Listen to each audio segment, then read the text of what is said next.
antsonay nilaza ny hoe fangaradalàna le fifidianana maninona no tsy manao fandarana nareo fa maninona nga nareo makatoa le silence électoral fa maninona no tsy nanao an'ilay fandarana omaly tokony atanina ny olona tokony atao an'izao maketsy makero PDB anareo no niazakazaka zany a nantany dia androany zany zay no afaka mitondra fanazavana mikasika an'izay a lafin'izay omaly silence électoral fa androany ny andro mpifidianana de PDB any ko ireo tranga samihafa zany a zay nisongadina tamin'ity androany ity a izay hoentina amitsika atao anatin'izao fandarana manokana amin'ity ariva ity izao sy ratolo-janahary enikajara kotomanantso ary fidy ramanandray be faniry razafomana tany izay efatra mirahalahy no iaraka amitsika atao anatin'ny fandarana zany a amin'ity ariva ity a de isy ny famakafakany io isy ny fampitanany vaovao isy any koa ny ataotsika hoe fitondrana ireo fanehonkevitra samihafa tamin'ity androany ity nanamarika an'izay tontolo andro mpifidianana izay zany koa miarabantsika rehetra ary tompoko lasy tompoko vavy no manasatsika ampanajana sy ampanetretena ihany koa iaraka aminay hatramin'ny farany atao anatin'ny fandaratsika ao anatin'ny tanteraka moa ny fanisambato amin'ny barom-pifidianana maro amitsika amin'ny teny zao a ny sasany a efa nahavitan'izany a ny sasany mbola miandry ny fanombohan'izany amitsika amin'ny teny zao ao no mbola misy mifidy raha ny vaovao izay voarainay de misy fanamariana maro samihafa zay tonga zany amin'izao fotoana izao a dia manangona an'izany moa ny mpanao gazety fa de mankasitraka atsika manome sofina mankasitraka atsika miaraka aminay atao anatin'izao fandarana manokana izao a iresantsika ny antsipriany sy ny fivoaran'izay tontolo ny fifidianana tamin'ity androany ity izay miarabanao sandrila sy ratolo-janahary miaraba enikajara kotomanantso miaraba atsika rehetra zay tafiaraka aminay tao anatin'ny fandarana angaredina kopahitana ihany koa ireo mpandrindra ara-teknika ao ambadiky ny sary sy ny feo a izay tsy mikely soroka mampita ny zany fandarana izany ty mola zany hoe angaredina atao tsy tena angaredina fa angaredina ny nahazatra anareo a de nde entina hoe angaredina iarana aminareo amin'ny fampitam-baovao a ny akom-baovao isan-karazany manoloana no zava-misy zava-mitranga eto amin'ny firenena zao na tiana na tsy tiana de anisan'ny kiondalana ho an'ny firenena ity zavatra mitranga an'io ity na inona ho vokany na inona zavatra mitranga eo ny tsara ho mariana ty ampanombohana de araky ny tenenina namana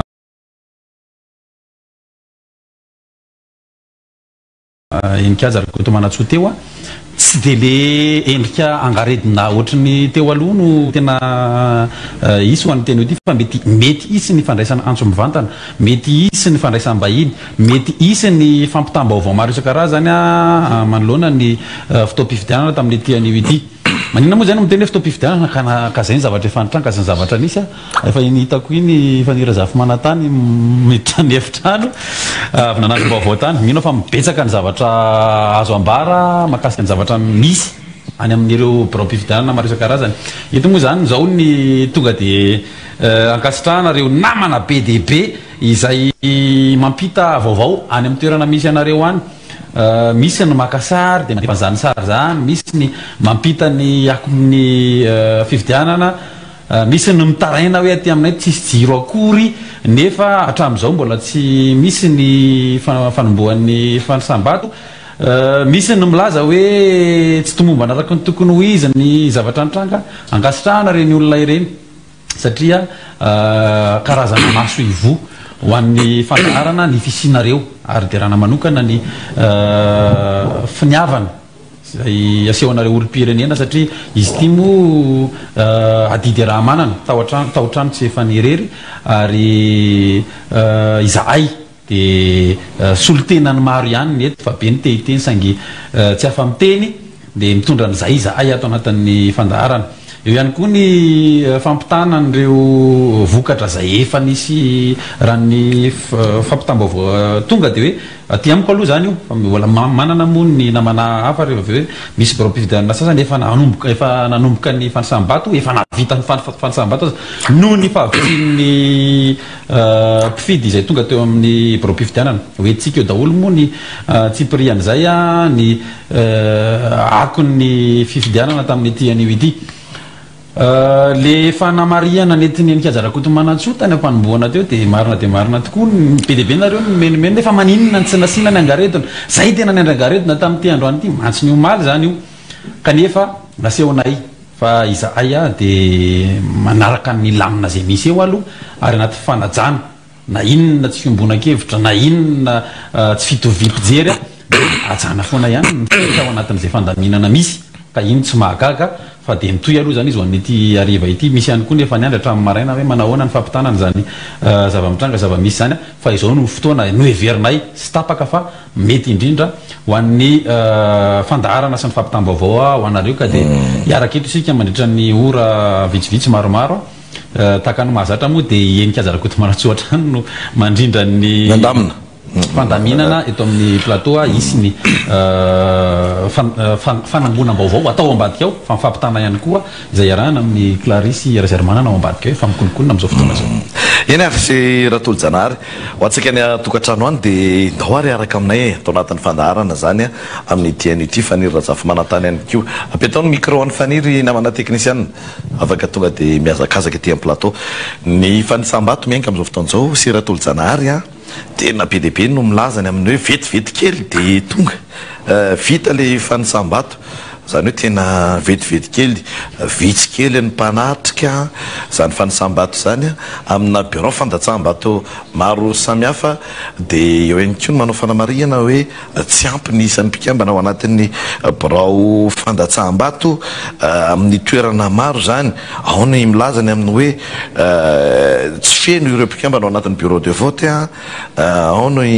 manome vaovao momba ny hoe olony antokiray daholo no ao anatin'ilay bureau fandatsaham-bato zany mitsika miteny izao de misy ihany koa ny manao fanamariana hoe mbola tsy manomboka ny fanisam-bato amin'ny toerana sasany zany noho ny tsy fahitana tsy fahampian'ny olona anisa vato zany de bangabanga be ny ihany ny tableau zany horesantsika noho izany ny resaka taux de participation na nita ny fandraisana anjara zany tamin'ity fifidianana ity horesantsika ihany koa ny taux d'abstention zany hoe ny tany tsy fandraisana anjara reo moa zany dia miaraka ary mifameny foana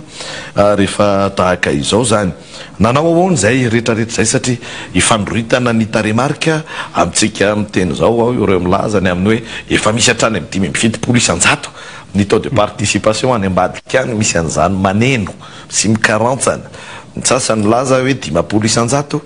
ny maro ihany koa ankilany manipika ny amin'ny hoe nisy tany amin'ny 3 isan-jato tany amin'ny bureau fandatsaham-bato sasany de eo amin'ny 520 hatramin'ny 220 isan-jato eo en moyenne zany de misy ny tafakatra 220 hatramin'ny 30 isan-jato raha be indrindra izay taux de participation zay fa rehefa akapoka le izy zany ka jerena dia saika ilay taux d'abstention no ny sogadina satria tao anatin'ilay tontolo andro nisy ny fifidianana de misy sary tahaka an'izao hitatsika mpikambana ao anatin'ny bureau fandatsaham-bato matory na raiky tory mihitsy mitoromaso moa tsy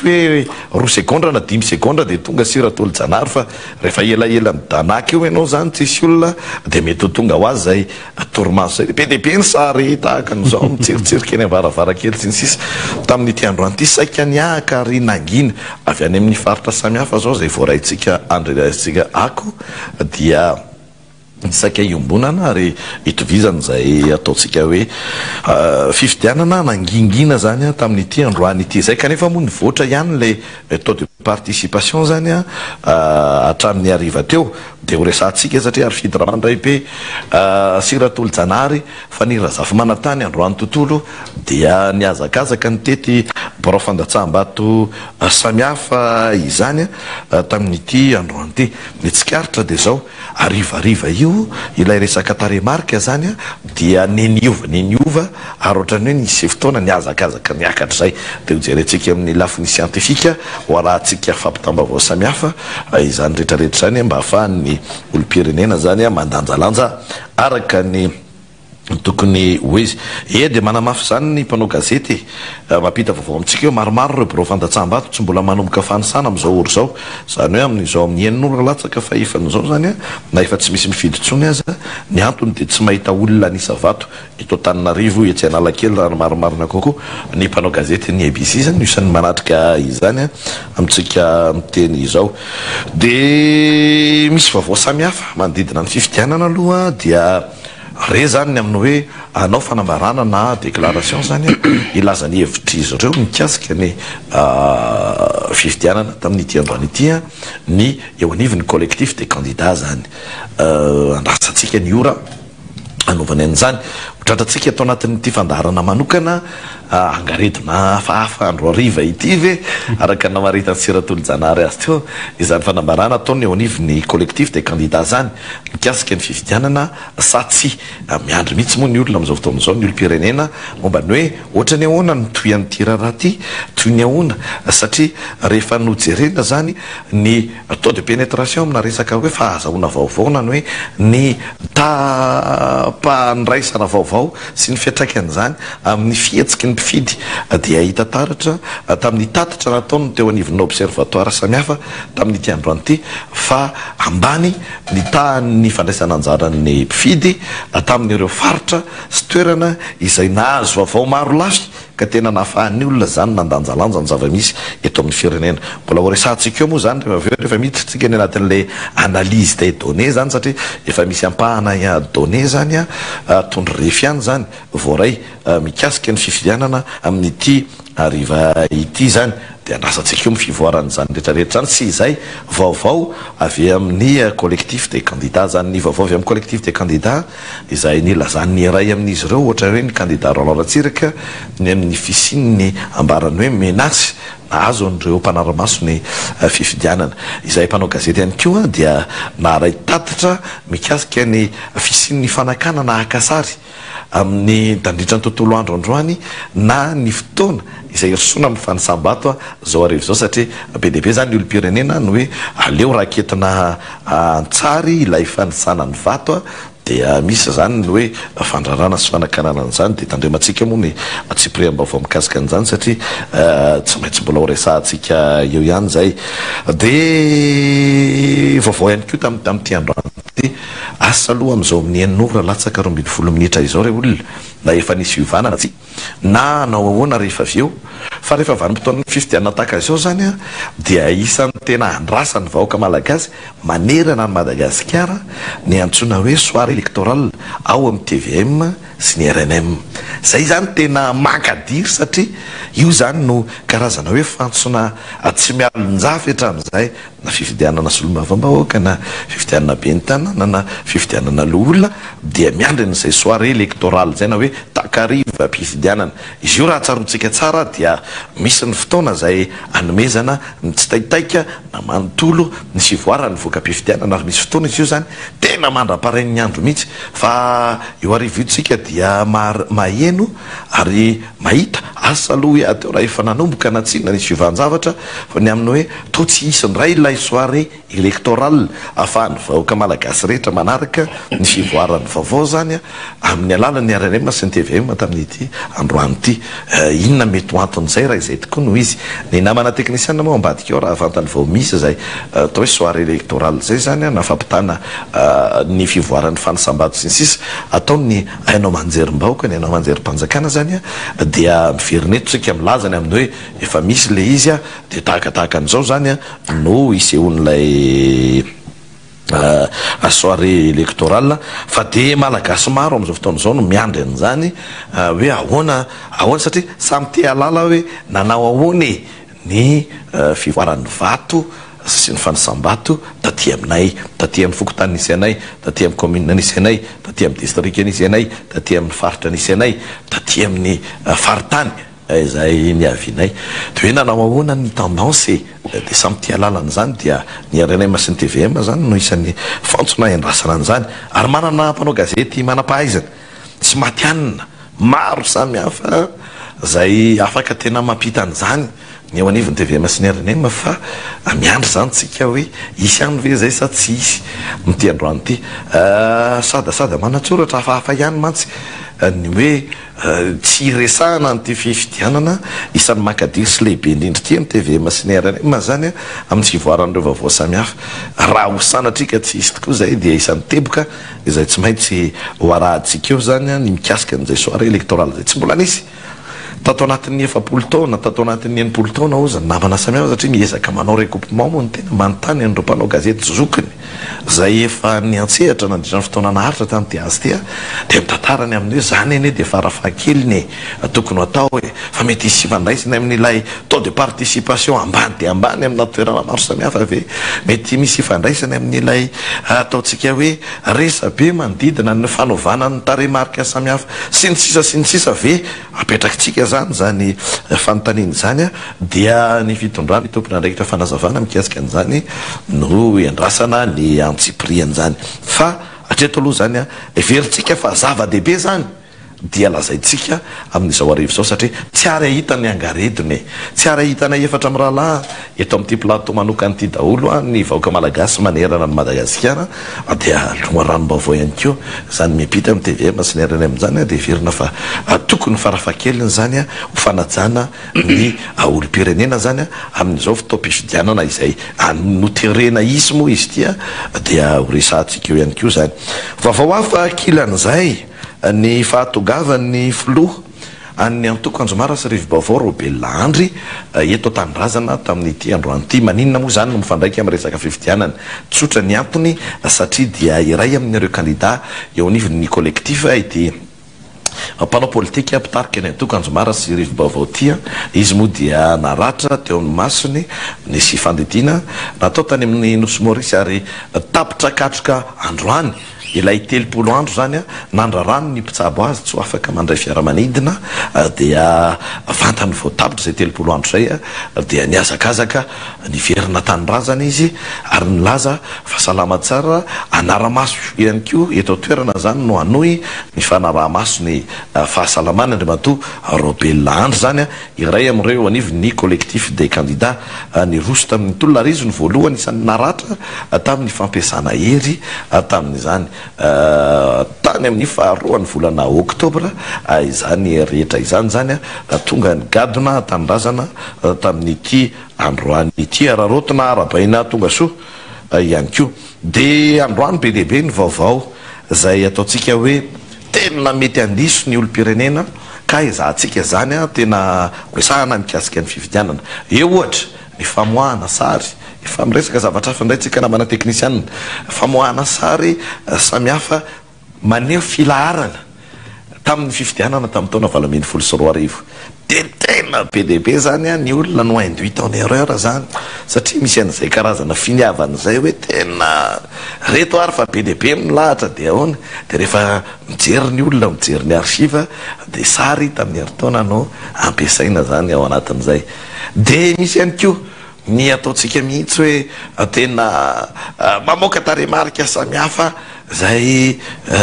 ifanoritana zany amitsika amteny zao dia manontany anay ianareo hoe inona ny tena marina mikasika ireny raharaha rehetra ireny dia mazava ho azy ho avy eo zany tsika amin'ny famakafakana samihafa mikasika izany.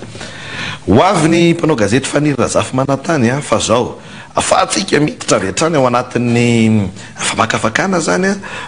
ifandimbiasanay efatra amin'ny rahalahy eto amin'ny fandaharana dia hoarahantsika ty tatitra nataony teo anivon'ny fiarahamonim-pirenena ity tamin'ny 3 ora no nanaovany nyty tatitra ity zany tamin'ny androany tamin'ny 3 ora teo nanaovany ny tatitra mikasika ny fizotrany fifidianana ao arinan'izay dia idiratsika ny vaovao manodidina ny voka-pifidianana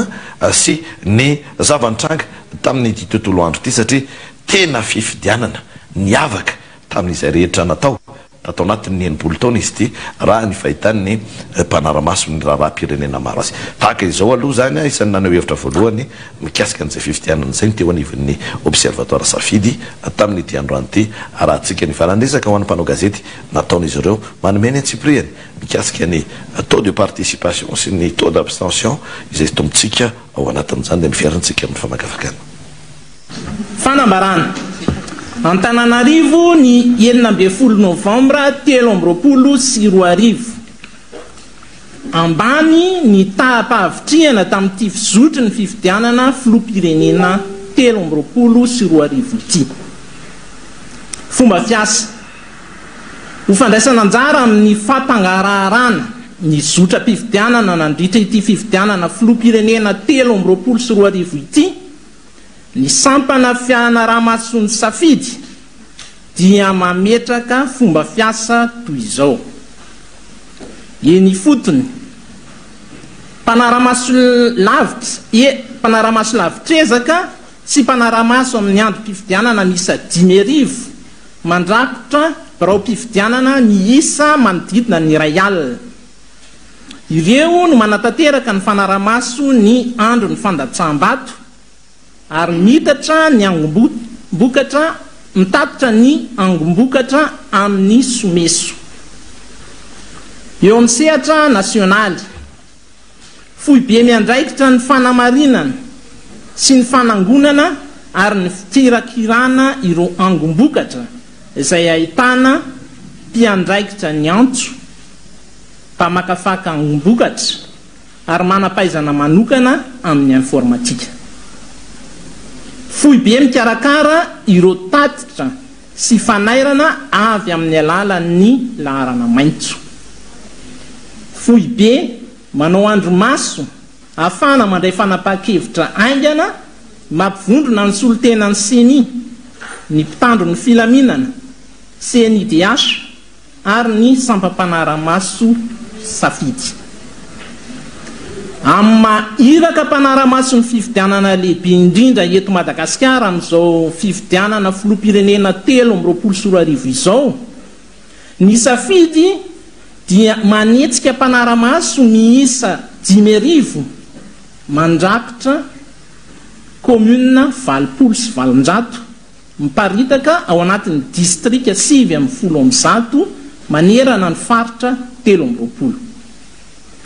Raha ny mikasika ny fisafidianana ireo birao-pifidianana sy commune anatanterahana ny fanaramaso dia notsongaina araky ny fepetra 3 ireo commune voakasika. Ny avo ny tany mety hitsangan'ny olana. Ny amaroan'ny olona tokony fidy ao anatiny ary ny fisian'ny mpanaramaso marina sy mahitsy any atoerana. Ny vokatra voalohany makasika ny fizotry ny fifidianana hatramin'ny 12 ratoandro dia miainga amina santionana birao-pifidianana miisa 750 miparitaka ao anatin'ny faritra 13 manerana any Madagasikara. Vokatry ny fanaramaso ny fizotry ny fifidianana avy amin'ireo santionana birao fandatsaham-bato miisa 750. Mahatratra 220 isanjato ny tahapahavitriana mandatsa-bato voamariky ny safidy hatramin'ny 12 ora atoandro. Raha 470 isanjato izany tamin'ny fiodinana voalohany fifidianana filoham-pirenena 2024. Izany dia maneho ny fienan'ny fahalianan'ny olom-pirenena amin'ny fandatsaham-bato. Ny faritanina Antananarivo no tena nahitana taham-pandraisana anjara ambany indrindra. Ka ny tany amin'ny faritra Tasy dia 120 isanjato. Ny tany Bongolava 13 isanjato. Ny tao Vakinakaratra 12 isanjato ary ny teto Analamanga 12 isanjato. Ny faritra nahitana taham-pandraisana anjara avo indrindra dia androy 2 faingo 5 isanjato ary fito vinany 2 faingo 2 isanjato raika amin'ny 7 faingo 7 isanjato reo fifidianana mba narahana maso dia tsy nisy trangana herisetra na korotana hitan'ny safidy hatramin'izao ora anaovana fanambarana izao dia matratra 7:20 ny fanairana voaray tamin'ny laharana maitso ka ny ray sy ny fohy be manao andro maso ny tanany araka ny efa voalaza tao amin'ny fanambarana voalohany dia mbola manamarika hatrany ny tsy fahatomombanana eo amin'ny fampiarana ny rindran-damina ireo mpikambana amin'ny pro-pifidianana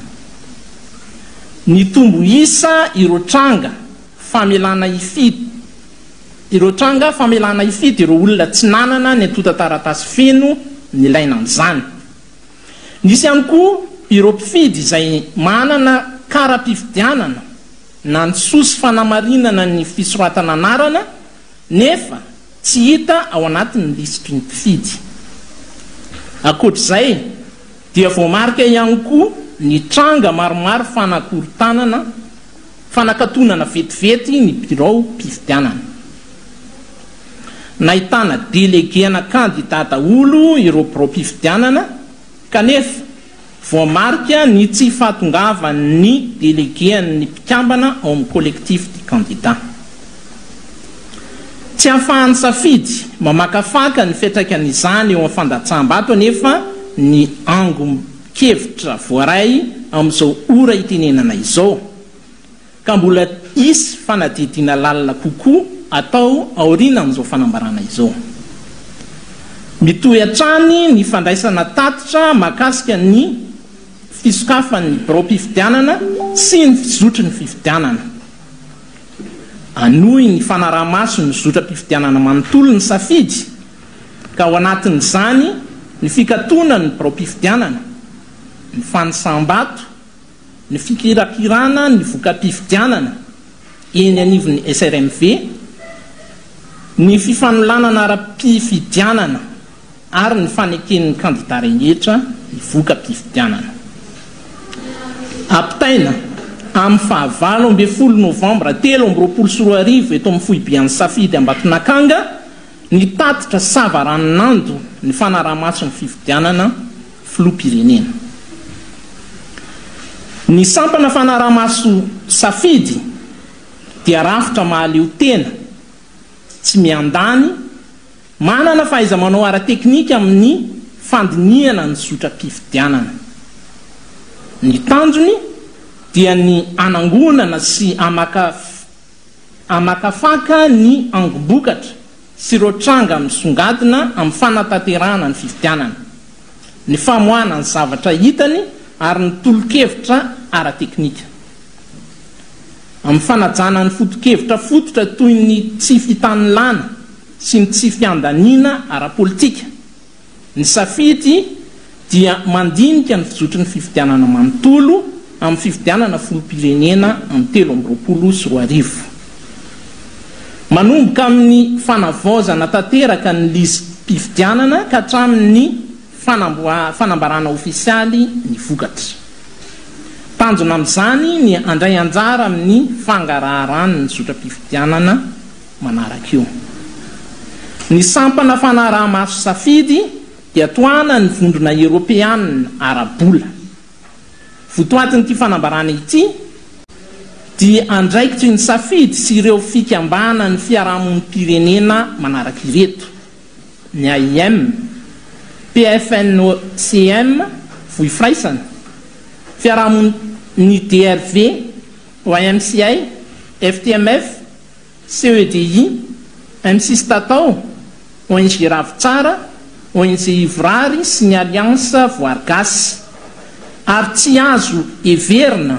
homaneo ny fomba fijerin'ny vondrona eropeanina sotra tompo eny ary nalefanay manontolo mihitsy izy iny satria inzany fanambarana voalohany avy amin'ireo mpanara-mason'ny fifidianana ny vohitra tamin'ity androany ity zany androany tamin'ny 3 ora moa no nanaovana niny fanambarana iny nilazana izy ireo zay atao hoe fivoarany vaovao samihafa zay manangona ny vaovao tsy mijany fanirina zafy manantany etakaiketo ohatran'izany koa Siratolo-Janary angamba tonga de omeko ny ray aminareo amin'ny rahalahy avy hatrany ny fanohizana ny fandaharatsika afahana miditra amin'ny antsipriany asa Siratolo-Janary ve sa fanirina zafy manantany miarabanao faniry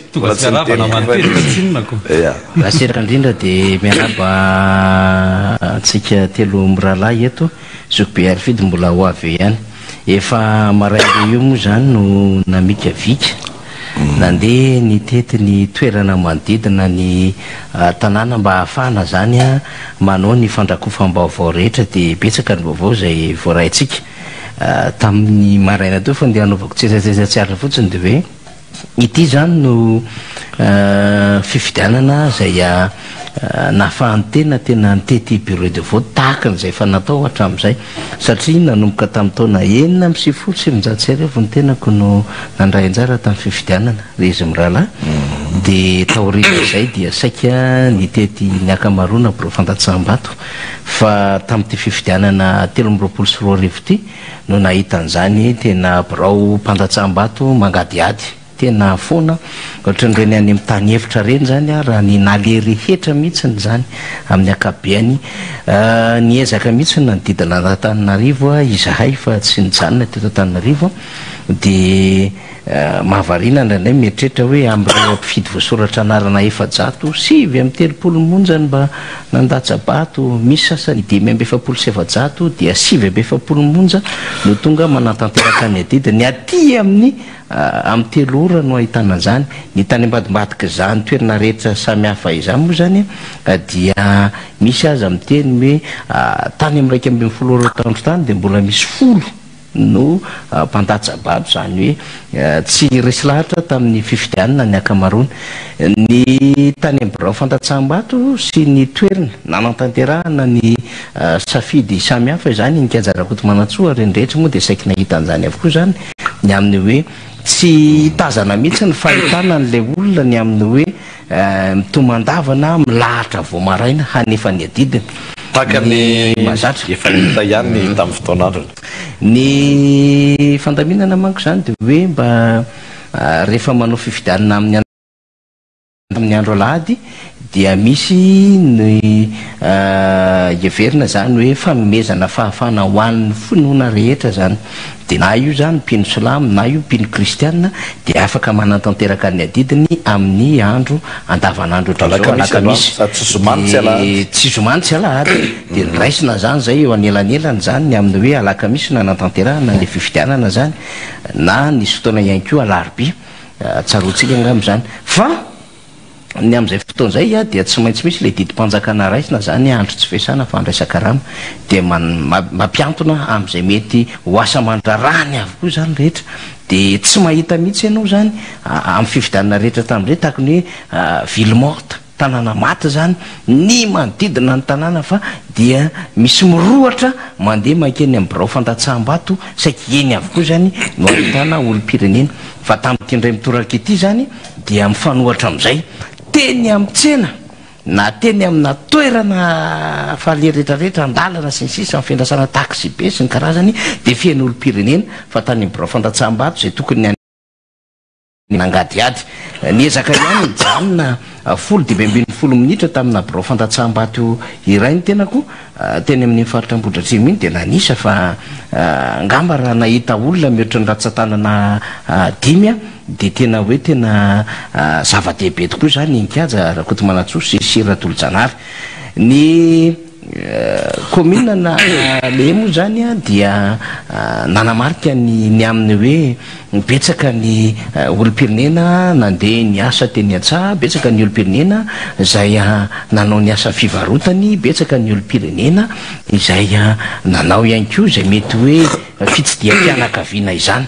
tamin'ity androany ity zany dia zava-misy avokoa ary rehefa eo manko ny fomba fijery ara-pifidianana rehefa tsy mahita ianao olom-pirenena milahatra manomboka iny amin'ny 1:20 iny ka hatramin'ny 4 de dikan'izay tsy lina zany amin'ny fifidianana ny olom-pirenena satria amin'ny akabeany zany saika andratranitranga taloha ianikazarakoto Manatsoa Siratolo-Janary tanteraka fifidianana andro alahady ny fitoram-panjakana tany aloha nyfandimby rehetra tany dia misy aloha zany le hoe ndeha hivavaka dia namonjy vao maraina mandrotsabato amin'ny enina maraina de ndeha hivavaka hiditra mivalina sahala am'izany na misy ihany koa zany mandeha mivavaka maraina de aorinan'izay mitandahatra manomboka amin'ny folo sasany amin'ny 2 eo de na ihany koa zany misy tena manao ny adidiny mihitsiny zany amin'ny fandrahoana sakafo anatin'ny tokantrano sy ny rehetrarehetra de manomboka amin'ny folo amin'ny 2 iny zany mandrapatonga ny any amin'ny 3 any dia milahatra ny aya olom-pirenena zany hoe tsy fahazara malagasy zany zany mandeha mifidy zany de aorinany amin'ny efatra sasany vo hitandahatra tsy nahazatra malagasy zany satria io raha teo moa de hoe andro tsy esana fa nandresaka rano vagagy ianao zany mareva vao maromaro avy any amin'ny namana samihafa any ambotry manjaka marenta amin'ny namana tetsy atamena sy sisa ny amin'ny hoe andraso aloha fa mbola azahidina sy sisa nefa tsy misy milahatra ao anatin'zany birao fandatsaham-bato zany ny lalàna nefa de miresaka hoe amin'ny 5 zay zany no tokony isokafany birao fandatsaham-bato ao arinany aby 5 raha ohatra ka mbola misy olom-pirenena milahatra dia tazomy eo am'izay filaharan'izay ny fahafahandreo rehetra zay manatanteraka ny adidina ny aorinan'izay ny mampilahatra olona na mbola misy intervention hafa atao hivelan'ny olona hivelan'ilay birao fandatsaham-bato dia efa tsy kilalao ara-pifidianana madio tsony zany siratolo-jarary sy inikaza rahakotomanatso de zany ny angatahana amitsika mba andefa an'ireo fizaram-bavao maro samihafa avy aty aminay mba tsara ny hifampizarana zany rehetrarehetra izany dia anaovantsika ihany ko moa zany fampitaham-bavao maro samihafa amin'ny akabeany aloha zany inikaja rahakotomanatso siratolo-janary de hoe natanjaka be satria isika nge tsy ny onona teto Antananarivo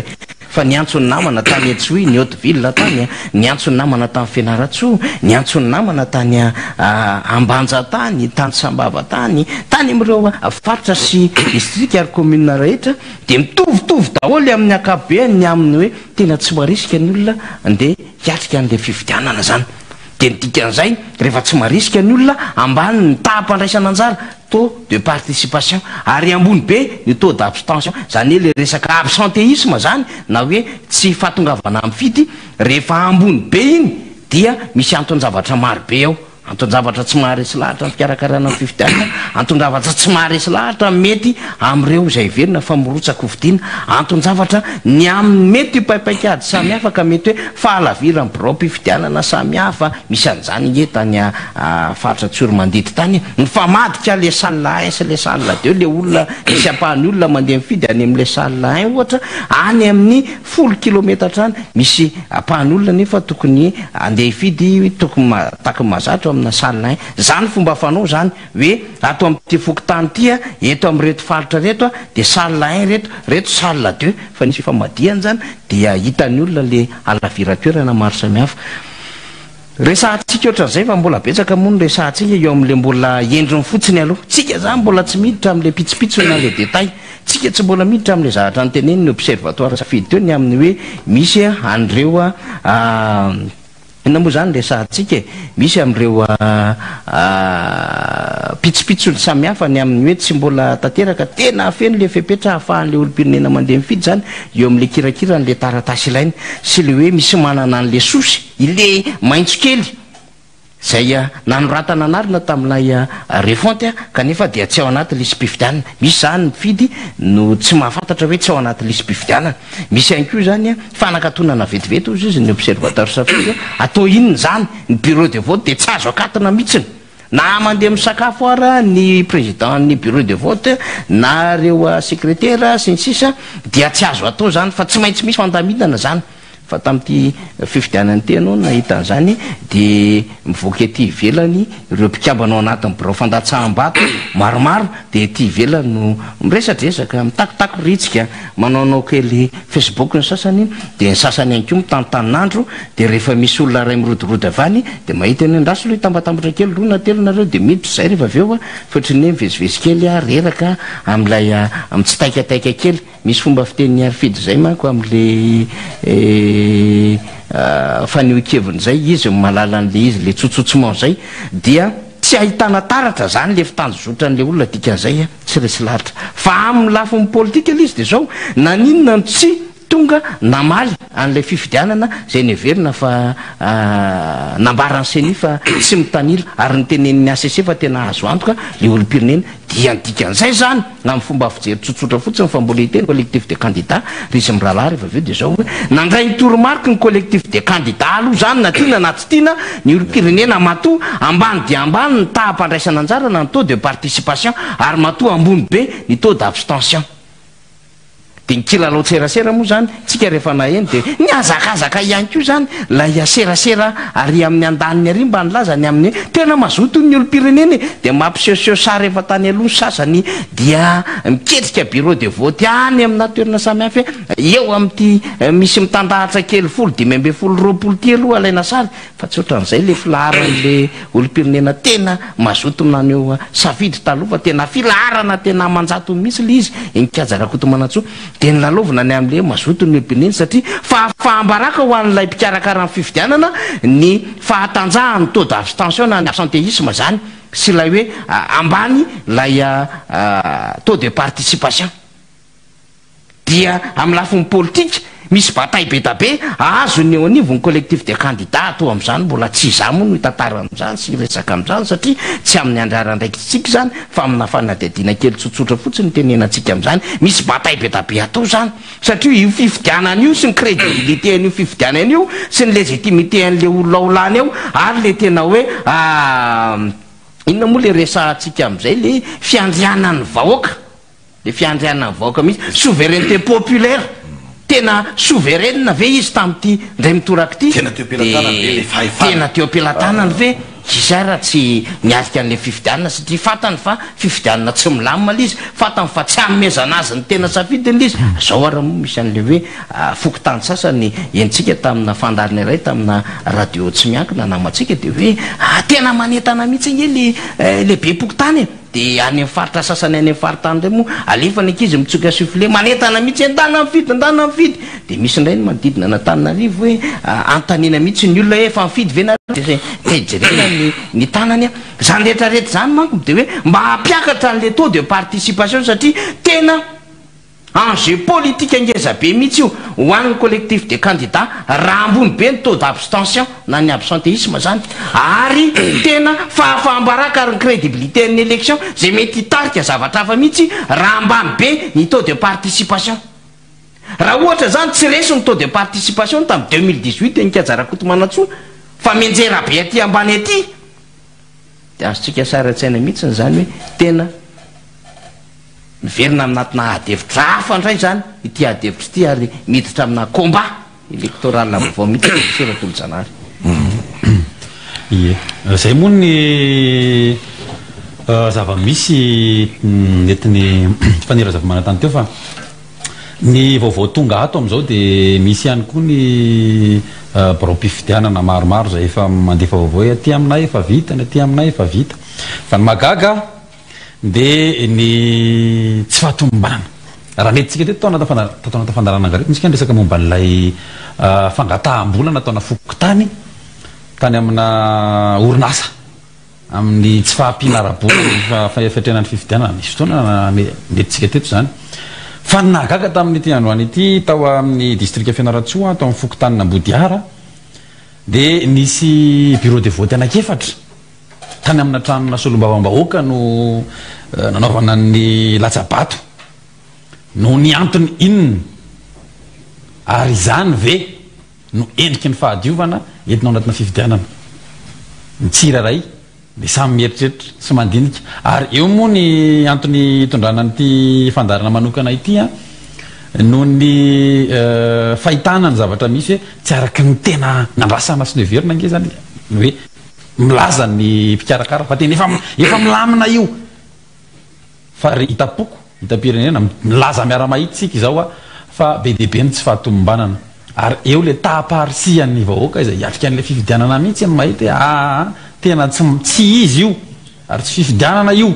raha ny endrika hita no resahany na ny resaka nandeha moa de hoe nanaovana tokoa moa zany ny makasika an'ireny ampandriny filaminana zay teny amina toeram-piasana ve zany satria tsy afaka anatrika zay fotoam-pifidianana zay antony jerena ihany koa no mahakasika an'izany satria fampita mbaovao metytsika eto raha ny fampita mbaovao hatrany a dia misy a ny bureau de vote hatramin'izao andrasako moa ny sary avy amin'ilay olona izay milaza fa mbola ao anatin'ny fifidianana misy mbola mifidy antsokosoko ihany na dia fandraisana tery zay rehefa tapitra amin'ny 5 io dia izay olona milahatra amin'ny 5 no sisa mandazabato fa ny aorin'izay efa tsy azo raisina intsony misy ihany koa ny tery akolaka ataona olona hoe olon-dehibe ray aman-dreny eo an-tanàna le ray aman-dreny ataoko anaty farangisosana amin'ny fanerena ny olom-pirenena dia hifidy ka anaovana raha matahora mihitsy hoe raha tsy mifidy anareo dia zao no mety hiandry anareo raha tsy mifidy anareo dia zao no hiandry anareo zava-voazana moa ny antony hitondrana an'le izy dia ny hoe na ny olona aza zany efa tsy resy lahatra intsony tao anatin'le fifidianana iza no maty antoka tao anatin'iny raha toka nisy ny efa famarafarana milohan'ny fotoana zay hoe tena tsy araky ny tokony ho izy ireo fa ndao arindra ndao alamina na ny fampiresahana tao anatin'le izy aza tsy nisy akory nisy ny natsony fa tsy tonga nisy ny noresahana hoe amboary io fa tsy nanamboatra zay tompony antoka tamin'izany nisy ny fanambarana nataon'ny sampana mpanaramaso fifidianana safidy izy teo raha tsy diso izay nilaza hoe ny tsy fahatomombanana momba n'ity fifidianana ity dia le voambola nampiasan'ny enikaza raha kotomanatsosi fa ny razafo manantany teo no mafy azy mbola tsy nisy hatramin'izay nisy ny fifidianana teto Madagasikara ka tantara manahoana no asaitsika olo vanytaranaka raha zavatra mitranga amin'izao inona no fepetra fanarenana ny zavatra misy tahaka an'izao satria andrasan'ny be sy ny maro ihany koa no mahakasika an'izay hoe anahoana sy anahoana rehefa feno ny angom-baovao inona satria izay ny anatin'ny fitantanana moa izy zay fepetra zay foana fepetra fisorohana efa tsy nisy ny fepetra fanitsina tsy nandeha araka ny tokony ho izy dia ho tonga aty amin'ny fepetra fitsaboana zany itsika na mesure curative mahakasika an'ity fifidianana ity inona no hoakon'izay a amin'ny andavanandrom-piainany tsirairay satria lasa lavitra kokoa ny antony resahana an'izany dia ny afahantsika mijery sahady ny hoan'ny rapitso sy ny rafatapitso anao ahoana ny fiainam-pirenena raha to ka nisy moa ny napita vaovao ato hoe efa nyreharehana sahady ny tahampahavitriana hatramin'ny 20 isanjato ny tahampahavitrian'ny olona dia ny nandatsabato izay ve no marodrefy entitsika satria fototra sy fakany ho avy ny 5 taona ity zavatra nytranganio ity karaha zavatra raha tsy fototra sy tsy marina tsy ara-dalàna dia azo antoka fakorosofahana ihany koa zany ny zavatra zay tranga manaraka an'izay ka isika mianakavy samy tokony andraikitra moa manoloana an'izay fa ny fampitambaovao dia akasitrahana foana anareo hatrany a tsy hoary voapita eto amin'ny atsipriany da olony rehetrarehetra ny sary rehetrarehetra zay lefa anareo aty fa ireo angom-baovao nalefa ny mpanao gazety angamba no esahana eo alefa eo aloha rehefa avy eo satria efa maromaro izy ao namana enikaza rakotomanatso ya misaotra ny sy dia misaotra ny faniry a tena miazakazaka be am'izao zao ny vaovao miditra zany a amin'ny fanisana vato misy birao mpifidianana eo amin'ny 27 700 io manerana ny Madagasikara dia tsy hoary hoe izay voaraitsika dia ho voaresaka eto daholo ihany azanady zany mijery ny antsipriany izy ireny zay misy tranga miavaka zany ny mpanao gazety olo-pirenena teny analakely teny androany nanipika rehefa nahita hoe mpitandro filaminana anjatonjatony maro no midokaiky fotsiny eo analakely io dia nanipika izy ireo zany androany resaka hoe mba manahoana ny zoan'ireny mpitandro filaminan'ireny zay tokony andeha hifidy tany amin'ny toerana nisy azy tany mba hampitao mba resao ao izy ry zareo dia misy vaovao samihafa ihany koa amin'izao arivo zao a tonga aty aminay alefa ny mpanao gazety samihafa amin'ny hoe misy aya amina karazana famenoana urina zany a mitranga amina toerana samihafa amintsika miteny zao zany zao ariva izao resitsika ao anaty fitandremana daholo moa zany satria tena mbola mandeha mifanaretsaka ny mpanao gazety a dia everina fa tokony misy observateur tokony misy mahazo sary tokony misy mahazo interview mifanaraka amin'izany a iresantsika ny antsipriany dia ny zava-dehibe ihany koa am'izao fotoana zao dia ny fanontaniana samihafa zany manodidina ny hoe anahoana ny crédibilité nyty fifidianana ity fanontaniana mipetraka io a satria efa nandeha le fifidianana niterena nandeha le fifidianana dia vita zany lay tontolo andro fifidianana dia manomboka eto zany ny fanontaniana dia hoe atraiza ny atao hoe lanja araka ny lalàna ananana zany fifidianana zany. Dia fanontaniana ihany koa tsy maintsy hovalitsika miandalana amin'izay anao zao fotoana izao manoloana n'izany anomaly sy resaka samihafa mandeha ny aya amin'ny resaka alabato ny fanovana ny PV sy ny sisa mandeha amin'izao fotoana izao a dia le hoe aiza ihany koa ny lanja le fifidianana amin'ny resaka hoe aradrariny na ny resaka hoe légitimité zany dia fanontaniana mipetraka daholo zany ny fait na ny zavatra mitranga zany manomboka zao aorina ny fanosam-bato no afahantsika mamaly an'ireo fanontaniana ireo ara-dalàna tokoa ve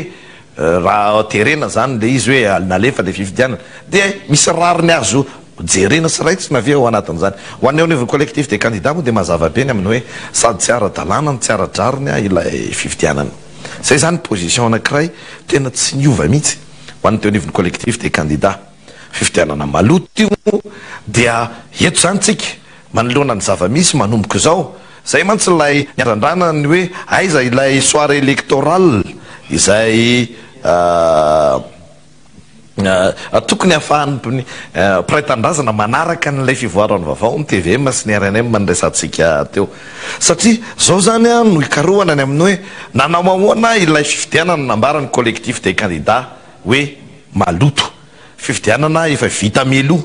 efa vonina mialoha ny voka-pifidianana efa napetraka mialoha daholo ny paipakady rehetra anosihana n'izay olona andeha hifidy mba androtsaka vato ho an'ny candidat mpanjakana Andriamatoa André Rajoelina zany amin'izao fotoana izao zany dia hovalitsika androany zany fanontaniana rehetra zany hoe aiza ho aiza ny mampitombona na tsy an'izay famaritana nomeny teo anivony collectif des candidats zay manakara misy antso taroby efa tafiditra ao a raha maheno anay avy hatrany nareo avy any manakara mpanao gazety mpanao gazety José Lito zany avy any manakarany a nofandray tamin'ny namana fanirina zafy manatany ampidirina avy hatrany ianao a efa tafiditra zany a ampitaony vaovao.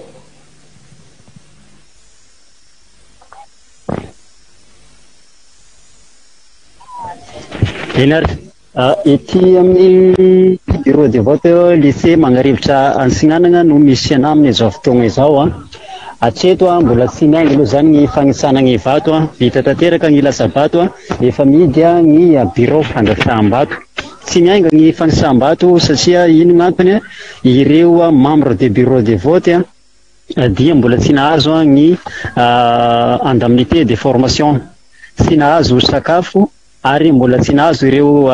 indemnité zay tokony ho voarain'zareo amin'ity androany ity ka dia mitokona zany etreto ireo membre de bureau de vote vitsivitsy ety Mangarivitra Antsignanana zany hoe ato amin'ny lycée Silene Paul Manakara izany bureau de vote izany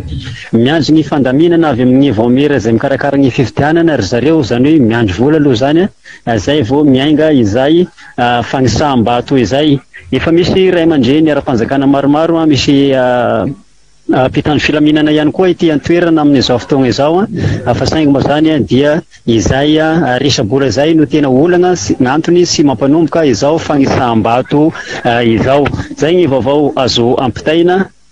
fanery zafy manatany nareo ekipa rehetrarehetra ao anatin'ny fandarana angarelina to.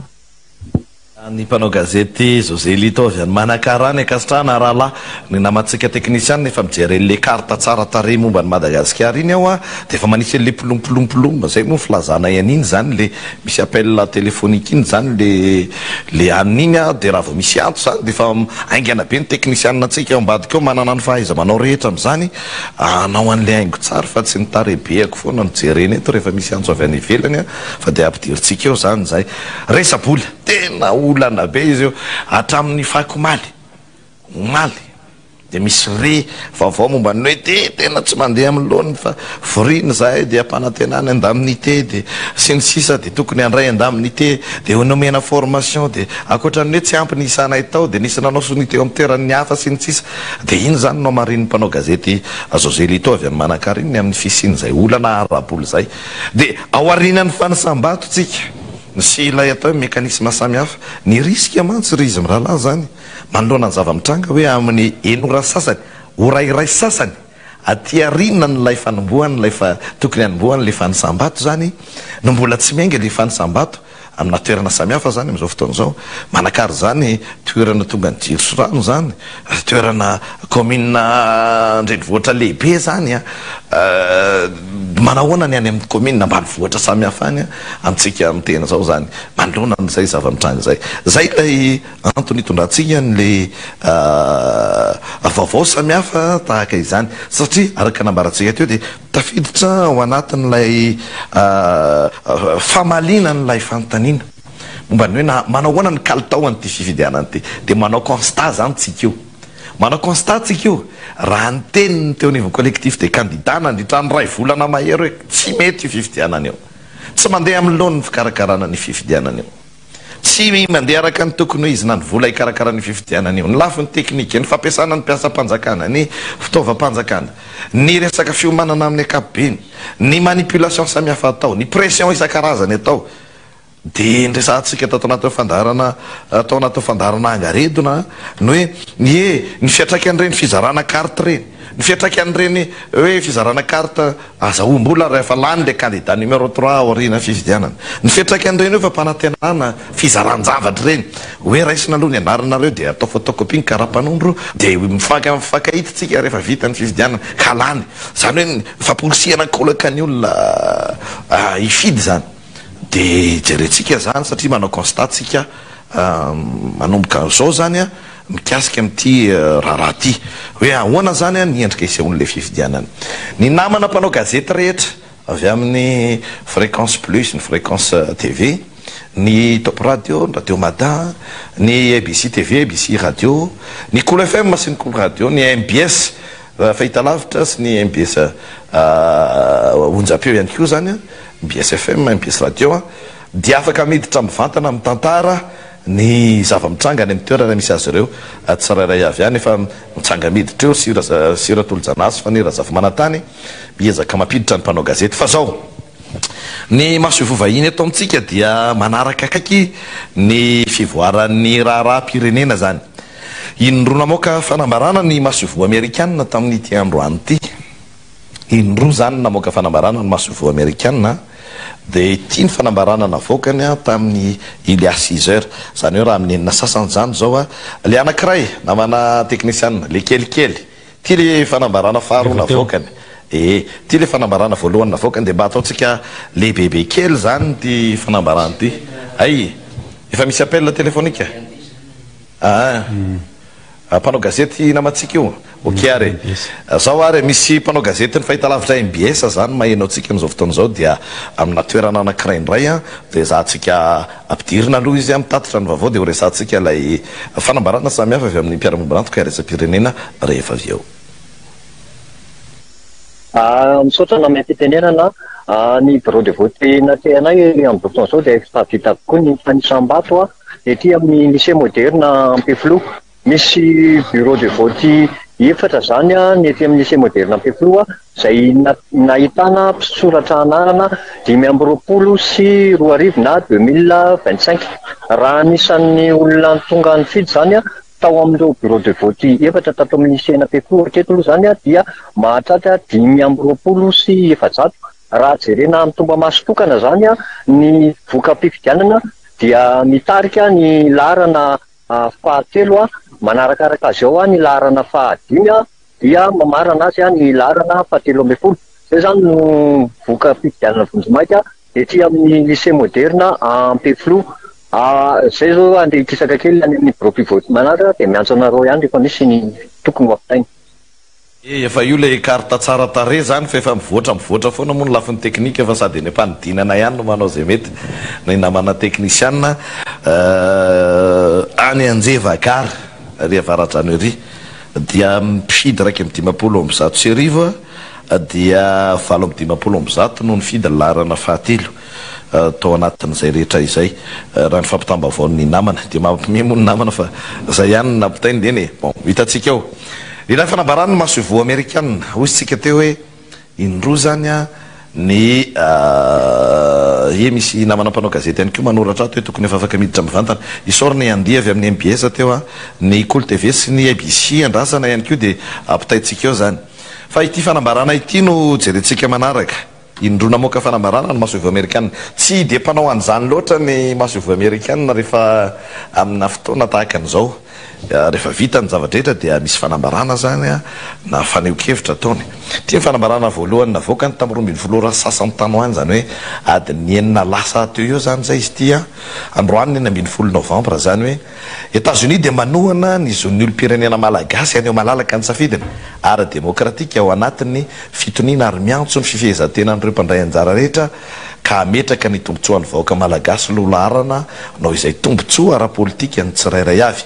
na dia tsy ampy amaritana ny demokrasia aza ny fifidianana dia tena resy lahatra zay fa ny fanaovana fifidianana dia fototry ny fampandehanana ny demokrasia ny tena antenainay dia ny isian'ny fifidianana milamina sy mirindra mba ho afaka aneo ny safidiny amin'ny fomba madio sy mangarara ny vahoaka malagasy zay zany ilay fanambarana voalohany izay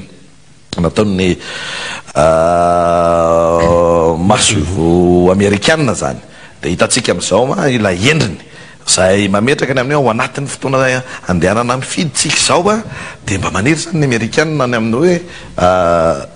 andeha araka ny tokony ho izy zany fa ity indray ny fanambarana faharoa zany a izay navoakan'izy ireo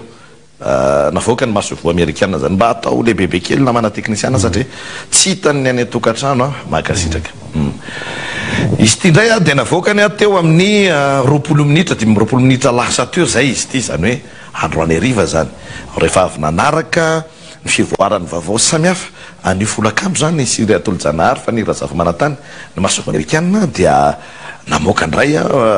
fanambarana zany rehefa nivoatra ny vaovao azo ny teopelatany ary tena samihafa tanteraka mihitsy ilay fanambarana zany zay navoaka ny amerikana zany mifantoka ny fifidianany États-Unis sy ny fianakaviam-be iraisam-pirenena mifantoka ny Madagasikara ny maso zao tontolo zao fanambarana masovo amerikana momba ny fifidianana filoha-pirenena zany izy ty ny masovoan'ny États-Unis eto Madagasikara dia mahita fa nizotra tampilaminana amin'ny ankapobeny ny andro ny fifidianana androany ary tsy nisy tatitra trangana erisetra vao ny farany nefa ny latsabato ary mbola mitoy mandritra ny takariva manontolo ny fanasam-bato États-Unis dia vonina trano ny anohana ny finiavany vahoaka malagasy isitraka ny zony izy ireo andray anjara amin'ny hoavin'ny firenena na izany aza dia mampanahanay ireo tatitra samihafa momba ny taham-pandraisana anjara ambany manerana ny Madagasikara point anankiray sady aloha zany zay raha isitsika mpanao gazety Siry Atolo-Janahary hoe mampana anay ireo tatitra samihafa momba ny taham-pandraisana anjara ambany manerana ny Madagasikara ny masovoan'ny États-Unis ireo mpanaramaso iraisam-pirenena dia itoy anaramaso ny fanasam-bato sy anaraka akaiky ny fivoaran'ny toedraraha dia toizantsika le izy satria mitoy ilay fanambarana Siry Atolo-Janahary na dia nisokatra ara-potoana aza ny akamaroan'ireo birao mpifidianana dia mampanahanay ny tsy fahampian'ireo mpikambana ao amin'ny mpifandatsam-bato amin'ny toerana maromaro sy ny fiofanana izay nomena azy ireo ny masovo amerikana sy ireo mpanaramaso dia samy tatitra tsy fahatombanana tany amin'ny birao mpifidianana indrindra tamin'ny fihetsika ireo solontenany ny antoko politika masovo amerikana sy ireo masovo hafa ary ireo rafitra iraisam-pirenena sy ireo mpanaramaso iraisam-pirenena dia mbola ivory andinika sy anamarina ireo vaovao ato anatin'ny andro na herinandro vitsy indrindra ny fizotra ny fifidianana nandritra ny andro fandatsaham-bato sy ny fanisam-bato ary fitaterana ireo fitaovana nandatsaham-bato ny 20 novambra izao no amoaka ny vokatra vonjomaika ny voamera-pirenena mahaleo tena misahana ny fifidianana seny ny 10 novambra tokony amoaka ny voka-pifidianana ofisialy ny fitsarana avo momba ny lalam-pandrenana na ny HCC anaraka hatrany ny fivoaran'ny zava-misy ny fianakaviam-be iraisam-pirenena mandritra izany miantso ny olo-pirenena ny antoko politika ary ireo kandida iandre-pilaminana sy mpitonena ny vokatra avy amin'ny seny izahay ireo fitaranana rehetra momba ny fifidianana dia tokony hovahana amin'ny alalan'ireo rafitra voalaza lalana manan-kery eto Madagasikara zay zany lay fanambarana dia mbola hijanona eo anatin'ilay fanambarana ihany tsika Siry Atolo-Janahary satria misy teboka zany amerikana moa zany namarana azy teo a dia mipetraka foana amin'ilay atao hoe fotom-pisainana nafantarana ny amerikana hatramin'izay any amin'izy ireo tsy ny zany ny fomba fiasa hoe rehefa misy litige na zavatra tsy ifandroritana zany a de misy rafitra napetraka zany natao a hitsaran'zay fa eto amitsika zany zay efa problème hatramin'ny atoboan'le fifidianana satria ile rafitra ge izay natao hoe hitondrana ny mety fitorinana fitarainana de ny HCC de raha tsika malala teto hoe toneona moa ny fijeran'ireo mpifaninana an'zany atao hoe HCC zany na ny lanjany zany HCC zany inona ny nambarany professeur Raymond Ranjeva manapahaizana manokana momba ny lalàna mpitsara iraisam-pirenena momba ny fanapaha-kevitra samihafa no raisin'ny HCC teto izay nisokajiny mihitsiny aminy hoe isan'ny mamotika ny faka ara-dalàna hijoroan'ny andrim-panjakana ny fanapaha-kevitra no raisin'ny HCC ny mpanao politika akilany nanipika ny aminy hoe isan'ny fototro zao olana sy disadisa goavana eto amin'ny firenena zao ity HCC ty sy ny fanapaha-kevitra miraisiny de velom-bolony rehetra rehefa nisy mpikambana ray teo anivon'ny HCC zany a un moment donné dia nanapa-kevitra hoe tsy hanao sony fanapaha-kevitra anankiray entina hitenenana zany hoe misy trangatahakana zany eto amin'ny firenena fa reto teboka maromaro reto hojerentsika amin'ilay fanambarana faharoa nijerentsika teo namana technician averintsika ilay fanambarana zany avy amin'ny masovo américaine ay Kevin ay avy aizy io avy any Itasy Kevin ay ny namana namana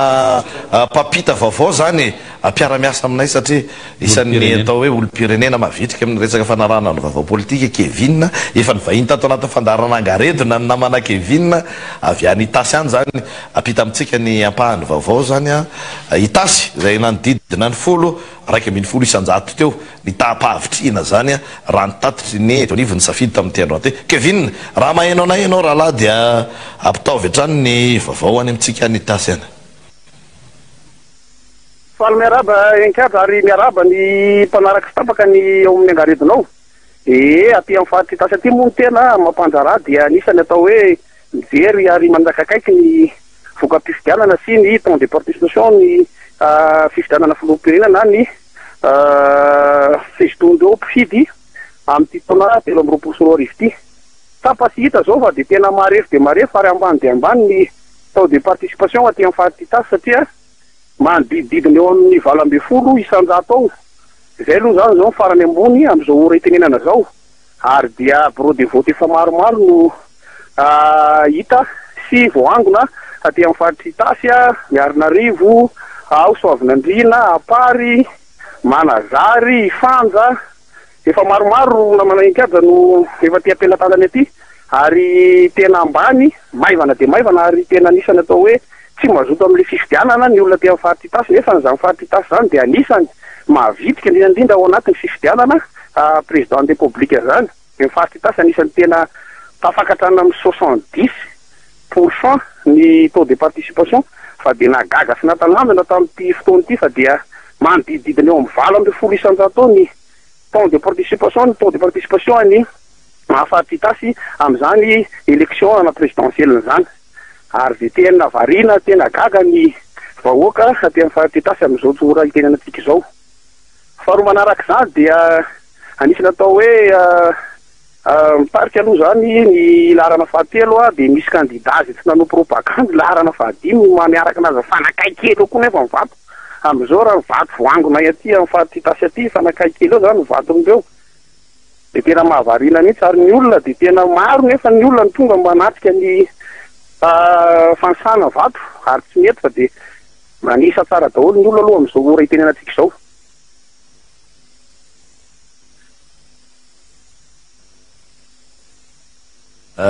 napitan'izay vaovao zay zany a de misy avoaka-pifidianana avoakatsika ihany zany ao antsefatsefany ao a efa vonina ve ny visuel na manao fanira zafy manatany mikasika an'le morondava itsika moa zany a de zao tsy hoe ampitany bro fandatsaham-bato 27 000 mahery tsika manerana ny Madagasikara fa misy namana zany any miezaka manao ny compile isan-karazany de rahatratratsika atao anatin'ny fandaharana de hoetsika fa ny tena hoetsika atao anatin'ny fandaharana dia ny fanaovana famakafakana manodidina n'le voka-pifidianana ary indrindraindrindra hoentina mamaly ny fantanitsika mpanaraka ny fandaharana atsika ny tokantrano any hoe de anao ahoana zany ny raha pitsony ty fireneny ty raha ohatra ka izay lay fifidianana no tereko masaka no terena natao no tanterahana androany zay lay karoantsika valiny zany ao anatin'lay lojika nanaovantsika nyity fandaharany ity satria tsika zany de isan'ny njoro amin'ny mahampanao gazety amin'ny maha-olo-pirenena nahita ireo karazana tsy fahatombanina samihafa de miresaka ireo zava-mitranga sy zava-misy araka izay isehony dia ho ampidirintsika eo ihany ny bilan avy any Morondava ohatra efa misy ampahana vokatra voaray ny vaovao voaraina eto de hoe amin'ny toerana maro samihafa dia nisy ny atao hoe saika samy nahazo vato daholo ihany ireo kandida rehetra zay nirotsaka ho fidina zany tamina toerana maro samihafa ihany koa fa dia hojerentsika eo ihany moa zany rehetrarehetra any tena mbola hita biala antena angamba mbola tsy tena sava tsara fa misaotratsika rehetra mirary soa aloha e fa tsy maintsy ezahantsika rindra sy alamina ihany zay rehetrarehetra izay fa dia ataona fa tsy maintsy ezahantsika resahany ty raharaha ty misy fanampim-baovao ve namana fanirira zafanatany tsika moa eo ampiandrasana satria misy namana marobe ihany koa zany a akoatrany hoe mpanao gazety de misy namana marobe zany enikazarakoto manatsoa zany ezaky ny apita fa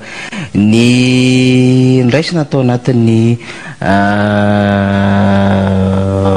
fampalalana zava-misy zany ao anatin'ny ohatra zany zao raisitsika zany zao any am'izany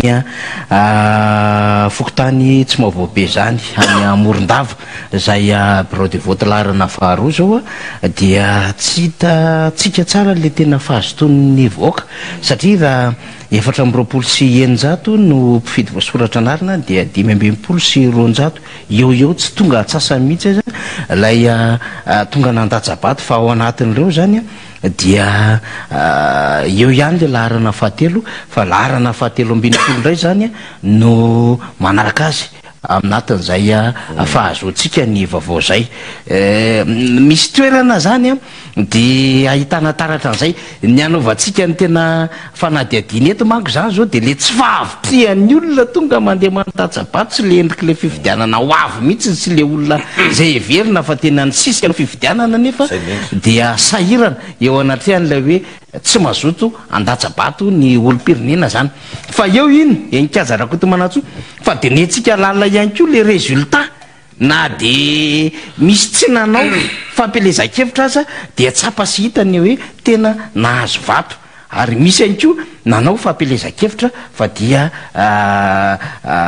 sahirana ho an'le tena kandidam-panjakana fa misongadina ihany koa lefa lay manarakaraka azy zay niatrika azy tam'izay fampelezakevitra zay namana iandeha moa zay mitsikaraka vaovao any ambadika any efa mety manam-baovao de meka ninkajandray aloha zany fa ezaksika satria am'izao tsika miteny zao dia manao valandresaka ho an'ny mpanao gazety zany ny collectif de candidats raha misy direct namana technicien le collectif des candidats dia azotsika arotsaka vetrany raha vata vavony zay zany de entineo le teboka andresanao teo fa nily tena zava-dehibe mihitsy zava-dehibe satria zao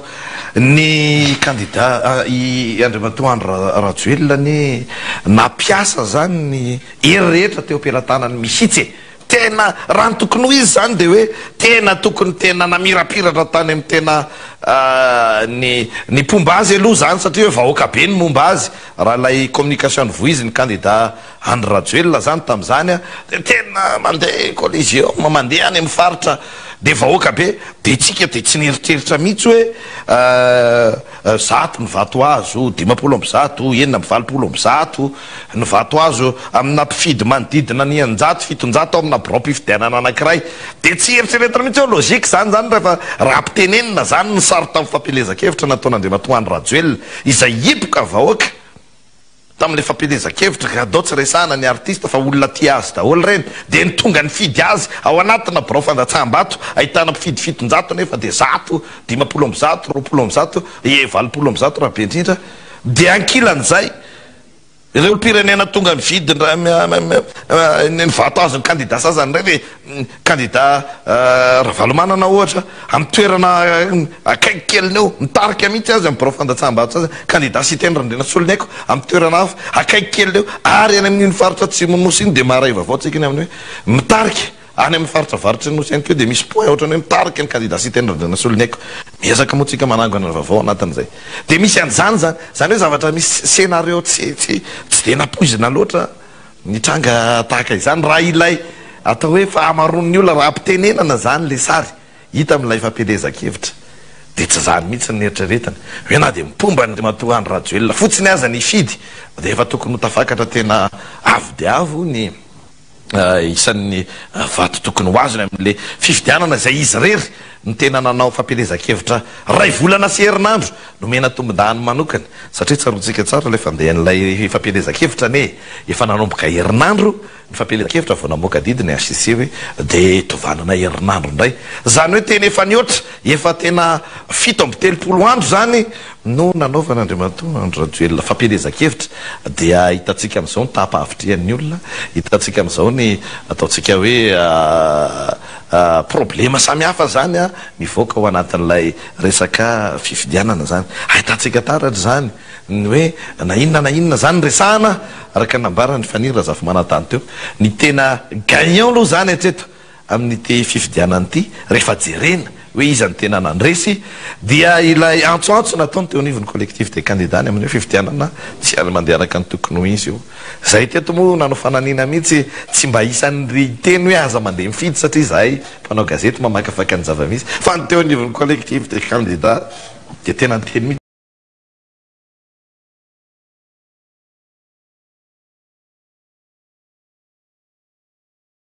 tsy mety mandeha mifidy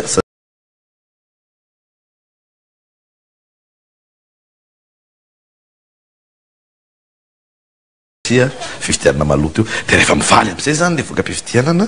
dia jeretsika ilay résultat dia ilay taux d'abstention zany no isan'ny tena nandresy malalaka dia malalaka mihitsy a tamin'ity indray mandeha ty dia verina any amin'le fanontaniana napetrakitsika tany voalohany fanira zafy manatany hoe aiza ho aiza zany zao vetsika zany a mahafaka samy miara-mahita daholo ny amin'ny hoe tena tsy madio zany fifidianana zany dia io ny fanambarana navoaka maso vo amerikanina io arivo io fa mandeha any am'izay sens zay hoe izy reo ihany ko dia nahita karazan-javatra maro samihafa mampananay ny tatotra samihafa momba ny tapandraisana anjara ambany manerana ny Madagasikara hoy ny maso vo amerikanina ny dikany zany na isy arany bourrage des urnes satria efa maheno vaovao tsika ny amin'ny hoe ilay fotoanany andrasandrasana n'ilay fanisambatony misy zavatra mikimaky mandeha amin'ny toerana sasy samihafa fa ny maso vo amerikanina ity izay tsy mpanao gazety malagasy io ka hoe any anareo ry zalady zao nampanao politika malagasy io ka hoe nenireo ne tombontsoa politika fa ny maso vo vahiny dia nilaza hoe mampananay ny tatotra samihafa momba ny tapandraisana anjara ambany manerana ny Madagasikara zany zavatra zany fa nira zafy manatany tsy tongatonga ho azy zany fa na ho abotsina 720 isanjato io areo dia efa hitantsika taratra ny zavanitranga tamin'ity ty zany zany hoe ambany ilay tapandraisana anjara zany za mo tsika moa mampanao gazety dia tsy voy feo na mandehandeha fotsiny am'izao fanaovana antsoavo kosa ho an'ny mpanao gazety mpanao fanadihadiana zay moa eto amin'ny plateau eto ny eny Kanja raha mahita aloha ranom-bavao mikasika hoe misy toromarika ampiakarana ny tapandraisana anjara anymiaingy any ambadika any mba hikariko an'izany raha to zany ka marina dia ho resantsika eo a ny hoe atraizany fahamarinana zany na ny fahatsony zany fa dia hoe mbola mitoy zany ny fanaramaso amin'izao fotoana zao dia nyresantsika tany ampanombohan'ny fandaharana ihany ko ny hoe ny olana amin'ireo le tsy fampiny mpikambana ao amin'birao fandatsaham-bato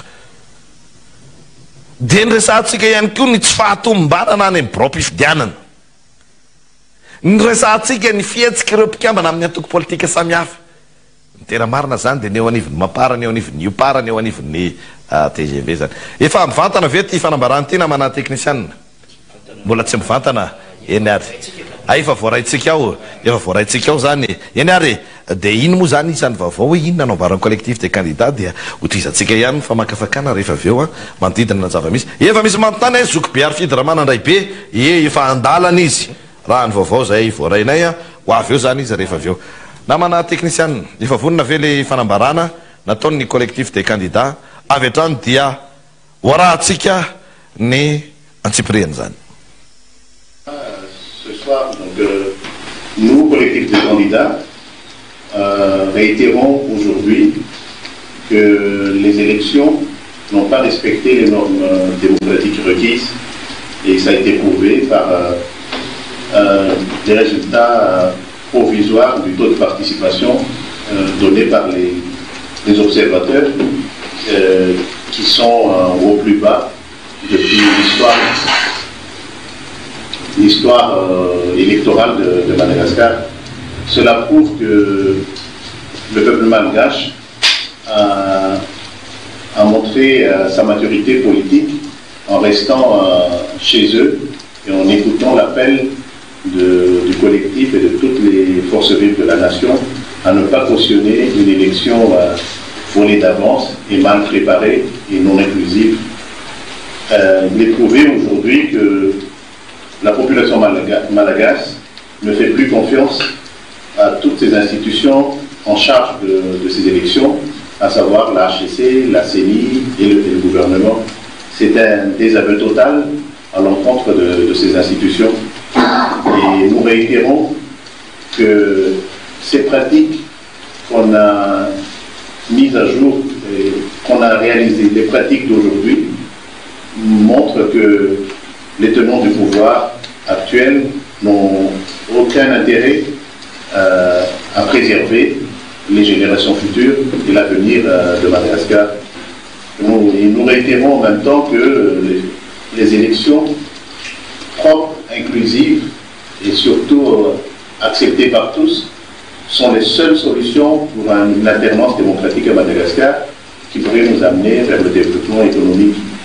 Aussi, nous continuons à faire un appel aux autorités civiles, militaires et ainsi qu'aux partenaires de Madagascar à trouver ensemble les moyens et surtout organiser une élection acceptée par tous. Et nous tenons à remercier donc la population malgache pour leur solidarité et nous leur réaffirmons que nous continuerons la lutte jusqu'à ce qu'on arrive à avoir une élection présidentielle apaisée et acceptée par tous.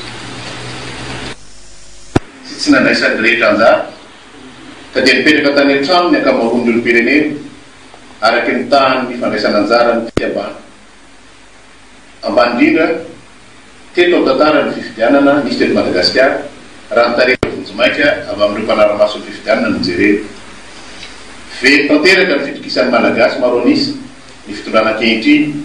sy ny olona efa tsy malagasy intsony dia renao very tanteraka ihany koa ny fitokisan'ny androm-pahajakana rehetra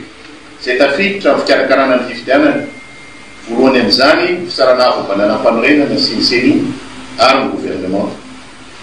amafisina trano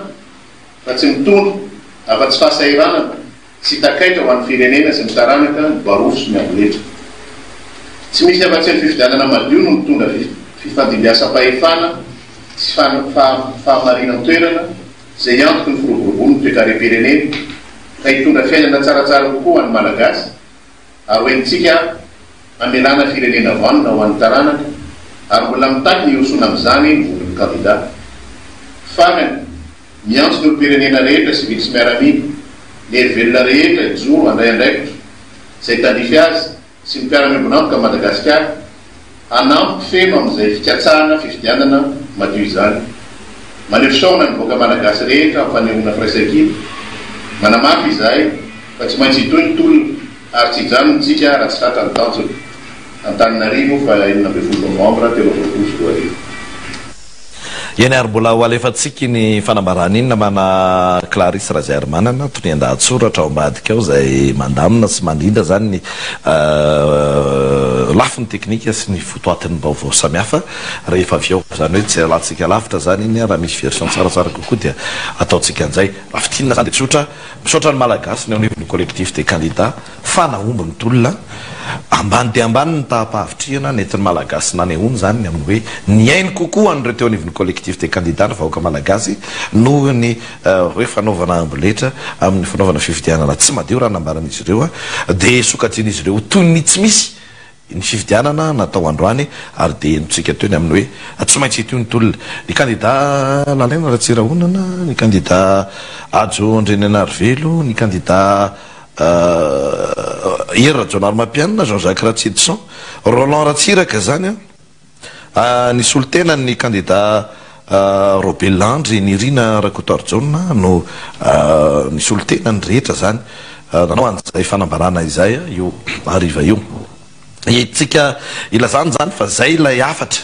zay zany tena isan'ny nandrasan'ny vahoaka nandrasan'ny malagasy nandrasan'ny maro hoe inona mitoyany a dia ny rahantsika nahalala teo ny ainy teo ny fanazavana izy ireo tsy mbola vita zany ty raha ty faniry razafy manatany tsika ihany ko dia miandro zay mety ho fanambarana ihany ko satria misy fanambarana miazakazaka maro samihafa moa zany zay voaraintsika teo enikajy arakoto manatsoa raha toka misy mahazo ny fanambarana zay ho ataony ny filohan'ny anteny-meram-pirenena miaraka amin'ny FFKM satria zareo moa anatin'ilay vovonana manelanelana sy mitondra fifantasana négociation sy médiation zany dia ilaina mihitsy no mahafantatra ny hevitra izy ireo satria ity vovonana zay ahitana ny filohan'ny anteny-meram-pirenena sy ny FFKM ary ireo olobe eto amin'ny firenena ity dia anisan'ny efa nilaza ihany koa fa tandindomindoza amin'ny firenena amin'ny fifidianana zay atao amboletra io ary dia nilaza izy ireo fa dia reo zay mini mikarakara zany fifidianana zany dia tanynao tompona andraikitra inona no ambaran'izy ireo zany satria raha tamin'ny 10 ora teo enikajarakoto manatsoa zany no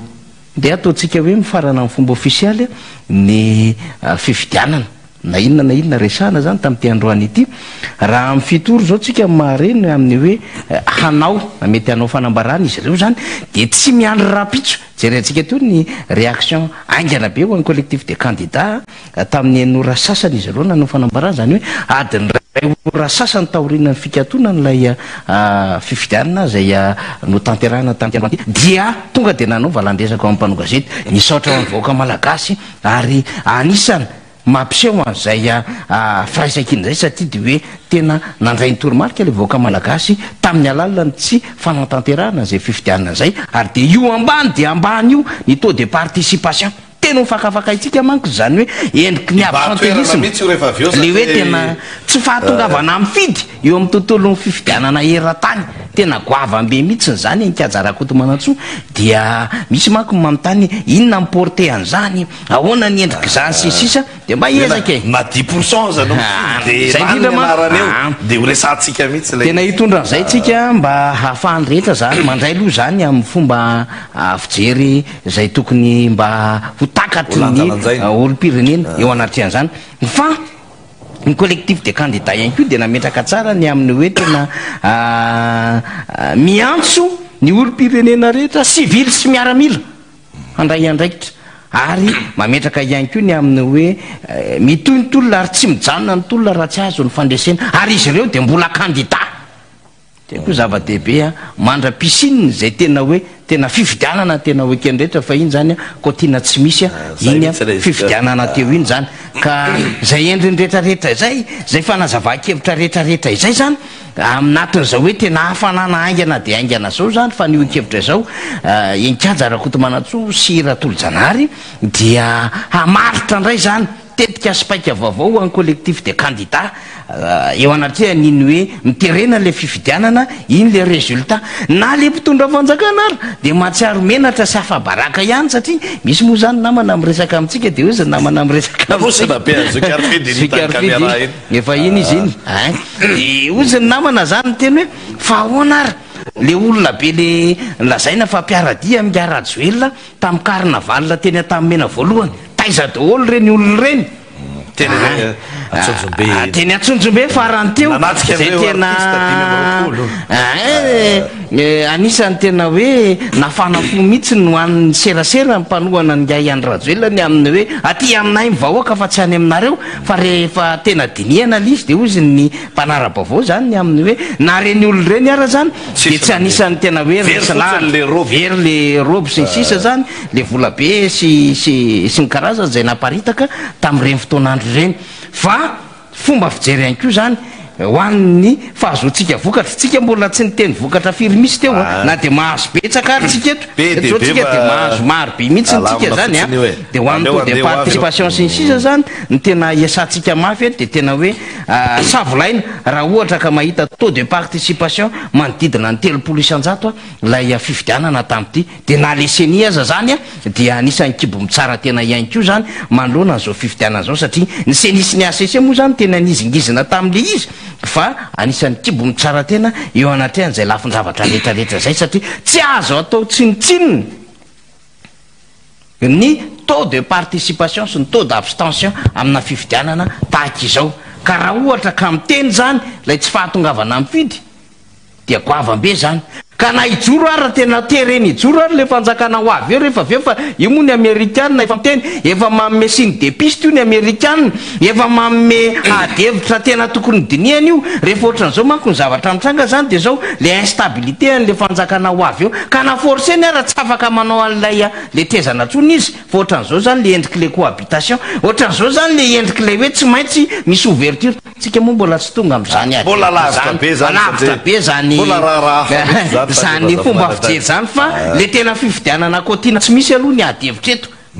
zay nytiatsika teneny iresaka an'le tena absentéisme tsika rehefa aveo eo amin'ny tontolo politika sy mififidianana maneran-tany mihitsy sy mety ho impact an'izany mety ho donna miova zany manoloana an'izany resaka zany eto Madagasikara fa iny aloha zany vaovao mafana de hoe collectif de candidat zany de tsy mireconnaître any fifidianana iny miantso ny civil sy miaramila andray andraikitra collectif de candidat ary izy ireo dia mbola hanohy ny tolona zany mino sika zany fa zay hoe fanohizana ny tolona zay de misy paika stetika indray zany hoetiny collectif de candidat satria zay moa no nandrasany rehetra mbola hijanonao am'le pacifisme ve mbola hizotra any am'ilay mety hoe diabe ve nikajarakoto manatso tsy manakambara am'izany tsika fa zoko be arfidy efa eto akaiky eto miaraba zoko be arfidy vao maraina de efa mifampiantso efa samy tany etambongaso teny daholo zay efatra amy rahalahy zany koa zoko be anay sisy fiasany nao anapara gazety any ndao ary atao plateau miarabanao miaraba zoky miarabany sy miarabany namana faniry manolona eto miarabantsika menakavy efa nanaraka an'ity fandarany na tompoko namrenikaza tany amin'ny 10 ora tamin'ny 10 ora sasany latsaka kely teo eo efa niainga teto ny mpanao gazety mitenako moa fidy raha manandray be mbola nandeha niteteny Antananarivo ty efa nanomboka tamin'ny ora maraina no fampiantso zay le réflexe mandeha zay tsy mandry ny eritseritra teny namana sy zay andeha ho any avaratsany za miteny aminazy zay ty avaratsany andeha hiakasany mpivoatanana any sy ny sisa entina milazana amitsika menakavy fa tsy kisendrasendra kory ny resaka ho atao eto androany ary tsy kisendrasendra koa io ampahana voka-pifidianana io tsy kisendrasendra ireny fanabarana nataony zareo bekitana ireny ny Jamerlock ry zareo amerikanina indrosesy tao anatin'ny andro nanaterahana ny fifidianana izany ina moa no mahatonga antsika miteny an'izany fa niry sy enikatra sy eto hoe tsy kisendrasendra izany rehetrarehetra izany ny zava-misy to anatiny ataontsika hoe vanim-potoana naharitsary tsika mba tsy tenenana hoe amatonany tonga tany amin'io fisin'ny firaisana candidat fo raiky ambin'ny folo io tonga am'izao fifidianana izao ary nahitana an'izao apahana vokatra izao izany hoe apahana vokatra même pas 0,0 de efa nahitana sady ny fanindresaka ry zareo tompony zo tontolo zao ry zareo bekitana zany zareo amerikana zany raha nylazy tsika menakavy teto fa tsy mandeha am'izay lony ny fikarakarana ny fifidianana eto Madagasikara raha nylazy tsika menakavy teto raha nylaza ny FFKM nylaza ny ry zareo vondron'ny eveka nanao antsoavo ry zareo filohan'ny anteny miera-pirenena nijoro reo solom-bavambahoaka nanao fanabarana ny akamaroan'ireo olona tao anatin'ny tafy-bahoaka nitsangana ireo manampahaizana tahaka ny illustre Moranjeva sy ny sisa zany Ramakavelo Désiré nanambara fa ohatrany tsy araky ny tokony ho izy ty tao ny manampahaizana tahaka an'ireny ataontsika hoe Serge Razafy-Mahova zany tonga teto nitsangana izany ray manjeny efa premier teo olomonja rindefo zany sy ny sisa samy niaraka ny sitrina lakilosy tolidoly ary raha ny lakilosy sotomondreo namana enikadza sy faniry no niaraka tamina fiam-potoana anankiray de vaky ny sofin'ity Madagasikara ty hoe ino zany manakoako eran'ny tanàna izany fanambarana filazana lasa fiangavina taony olona tsy nanaiky raha tsy mipokatra maso vo ny ala taony olona na defa voara ny tongony mbola nijoro ihany taony olona mbola taraiky aneponjany amintsika amin'ny teny zao fa izany rehetrarehetra izany no nisy de noho ny fahatsapany fa fifidianana tsy tondrany amin'ny fitolina fifidianana tsy tondrany amin'ny filaminana fifidianana tsy tondrany amin'ny fampandrosonana ilay firenena no mety isy eto Madagasikara rehefa atao zany ny total de note de hoe tsy fifidianana no nisy teto amin'ity firenena ity fa saritsary fifidianana satria amin'ny akapobeny de azo ambara hoe efa vita mialoha ny fifidianana ho an'ny sasany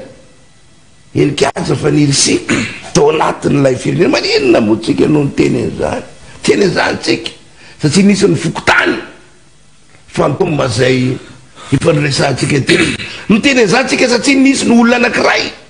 nanakara-pifidianana telo na efatra hita zany androany hita zany androany misy mosolona akanjo miteny zany tsika androany satria nisy ny fanerena ankolaka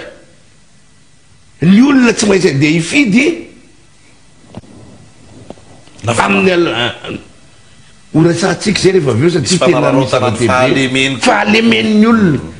ny fandemena le olona ny tena marimarina kokoa satria natao alemy le olona mboa azo ararotina zany zay le izy olazaitsika mikasika zay rehefa aveo fa titsika mara aloha ty amboalohany de hoe izany rehetrarehetra izany no nisy de normal raha ohatra ka tonga am'ireny fanambarana ireny ry zareo amerikana efa nitondra fanazavana ianao teo namana enikaja mikasika n'ity fanambarana zareo Jamerlock ty tahaka zany koa namana faniry a efa nitondra mikasikasika an'izay fa ny azo abara de izao ny resaka nataon'ny amerikana nandroany zany hoe normalement zany ao anatina vanim-potoam-pifidianana tsy tokony ho irentsony no resaka misy zay indrindra ny resaka tokony nisy zany de hoe nizotra ve fotsiny le fifidianana nisy urne ve de nisy ezao ve de lame nisy isoloir de lame fa tsy tokontsony ny fanahina satria aliadzaka sa est efa nilatsaka le période Damoclès efa ao anatin'le période navanimpifidianana izany hoe mandamany olona tsika no azo atao hoe ahoana ny voka-pifidianana de fa tsy zany le izy raha tokany anjara asany zany ataotsika hoe mpiara-miombinatoka Madagasikara zany tahaka ny amerikana enikaja faniry sy diny hoe fanampiana n'lay fitondram-panjakana malagasy sy le voka malagasy anaraka araka ny tokony ho izy a ny processus démocratique ao anatin'ilay firenena de manampy amin'ilay firenena amin'ny fikarakarana n'ilay fifidianana manampy ilay firenena amin'le fanarana maso le fifidianana sy ny famoaboka sy le fifidianana fa ity ao anatiny mbola tsy tapitra akory ilay fimpitona nanaovana le fifidianana de efa mivoaka ny ayay io tsy havanan'io oka zava tsy havanan'io ary rehefa ny grande puissance tahaka itony no miresaka tahaka ireny amina vanim-potoana tahaka an'izao critique tsy mijery intsony lay antsona hoe langage diplomatique defa dangerozy le zava-mitsanga ao anatin'le firenena efa dangerozy zavatra vitsivitsy no hitandreo fa tsy bobaka be araka zay tratra fa voalohany taona ambarinao namana nikazana kotomanatso ny fahambanin'ny taux de participation zay de tena hoe faible fa ro manakaraka zany de reo le hoe anomalie tsy fahitana ny solotenan'ireo candidat samihafa tsy fahampiny mpikambana ao borofandatsahambany tsy fahampiny mpikambana to borofandatsahambany fiofanana ny formation nomena azy reo zany rehetrarehetra izany de mitodika ary am'le se nidolodolona tsy fahatomombanana tany boropifidianana ary indrindra tamin'ny fihetsiky ny solotenany ny antoko fantatsika hoe atoko politika izy le rehetra zany rehetra zany de midika fa rehefa miteniny amerikanina hoe manahy izahay ça veut dire hoe ninina vokatry io mpifidianana io raha izao zava-mitsanga sy ny zava-misy zao no jerena dia miverina any amin'ny hoe tsy mireconnaître an'io ry zareo firenena matanjaka tsy mireconnaître an'io ry zareo mpiara-miombina antoka hatramin'izay a Madagasikara fomba ilazana de hoe mbola ivory andinika sy anamarinandro pour la simple et bonne raison zay vokatra mitsanga eo zany amintsika miteny zao de tsy anana mihitsy ilay antsona hoe légitimité ary rehefa zay légitimité zay tsy ampy ao anatina firenena anankiray tahaka ny tokantran'olona mpivady io ka rehefa tsy misy mifampatokisan'ny mpivady tsy ho stable mandrakizay ilay tokantrano nara-dalàna ary le tokantrano nara-dalàna le tokantrano hoe vita soratra sy vita mariazy reo fa rehefa tsy mipetsaky zay fifampatokisan'izay ka mivoaka raha fotsy fa hoe andeha etsena de maniraka ranga hoe andana rao iny matsaingy gardien rehefa miteny ranga hoe andeha mba hiaraka mibadaka amako azy de maniraka raha matoy hoe andana tsokolovy atsy iny instable fa zavatra misy eto Madagasikara mitsika miteny zao flag nareo moa miteny teo hoe raha jeren'le olona mijery spectacle teny tsojobesy tamin'ny faritsy nalehan'ilay candidat-lalina fahatelo de tsy azo inona hoe tao anatina fokotany anankiray zay tokony isy mpifidy matsatsay 9 de hoe 50 ny vato azo nylay olona anankiray candidat larina fahatelo ny hafa zany tsy omena tsiny candidat larina fahatelo zay efa nerahantsika menakavina hita hoe araka nambarany namako enikeza teo nomena Verline efa nangalatra Verline tany amin'ny ray volana sy tapany tany efa afaka mitsoka be zany a talohany zay fa tsy fatarina tsony tao anatin'ny 10 taona efa afaka mitsoka be zany rille be zany enikazy pio tsy azo zany fa rehefa tena jerena ny totalité note de teo amin'ny 50 isako mifokotany no azon'le candidat larina fahatelo fa ireo miaratsiny aminao anamana enikazy izay no natonga ny afidina manandray be ny teny fa nanomboka maraina de efa nitety fokotany tanoany amin'ny 7 ora maraina no nandeha ny ekipa Nambodebe teny amin'ny Analamahintsy tanàna Ambodebe no antsoina hoe anisan'ny faritra iva amin'io Analamahintsy tanàna io ary ao anatin'io Ambodebe io zany hoe Pray-Tambo amin'ny fokotany Ambodebe io ny tanànan'ny ben'ny tanàna n'Antananarivo Andriamatoa Vazana ina Jijitoaina fa nanao mpamosavina Ambotsaraby reo namana enikatso miara-mirona ary kialalika fio tonga de letina dolidoly de ahoana zany de hoe tsy maintsy mianjy am'le am'le 4 ve zany de mianjy le am'le 4 ona fa misy aloha mandeha araka reny taratasy reny efa samy manany taratasy dolidoly hay zany hoe hoentina le lisy mpifidianana de ity le vato arotsaka am'le 4 zany mandray an'le bolongany le tosika efa mena fa le amaray efa misy fa tsy jarajarana raparitra izarana andreny ary efa nisy ny fizarana mialoha zany hoe reto vato 150 130 140 pafokotany reto de avy am'reto le vahoaka sahirana qui ont besoin nampidirina tao anatina besoin nampidirina tao anatina fahatrana fahasahirana lalina tanteraka tao anatin'ny 5 taona mbo ahafahana mividy azy ao anatin'io andro anankiray ao anatin'ny rehefa tonga ny ilana azy am'le ilana azy 9 ny volana novembre et malgré tout ça malgré ny tsy fampin'ny ny carence nambarany reto jamerlay reto amerikanina reto ny problème sy ny zavatra teneny reto kandida tsotononoko tsony kopinareo dia mbola any amin'ny telopolo efapolo dimapolo dimapolo amby zato valopolo amby zato no azony ilay kandida larana fahatelo eo zany misy isambany misy hoe dimy amby roapolo eo zany de verina tanteraka ny saina namany anikazy rakotomanatso tany amin'ny zavatra nambaratsika rehetra hatramin'izay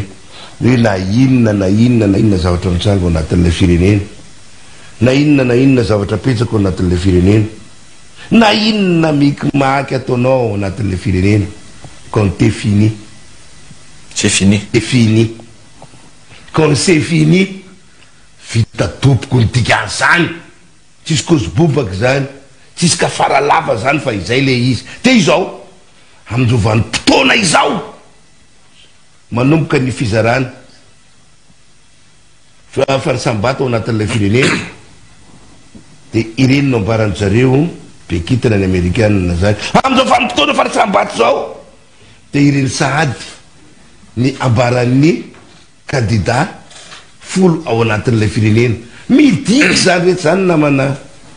sy faniry enikady fa hoe ça ne présage rien de bon pour l'avenir amin'ny ty firenetsika ny zavatra mety hitranga ao anatin'ny fotoana futur proche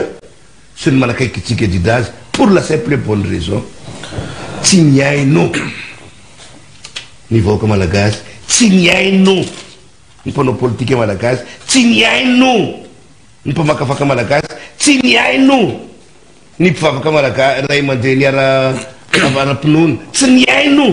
ny ray aman-dreny ara-drazany ny fitondrapanjakana io fa nanao fotsiny hoe c'est que j'aime c'est tout c'est tu que any io nieritseritra fa rehefa manambola kay dia azo atao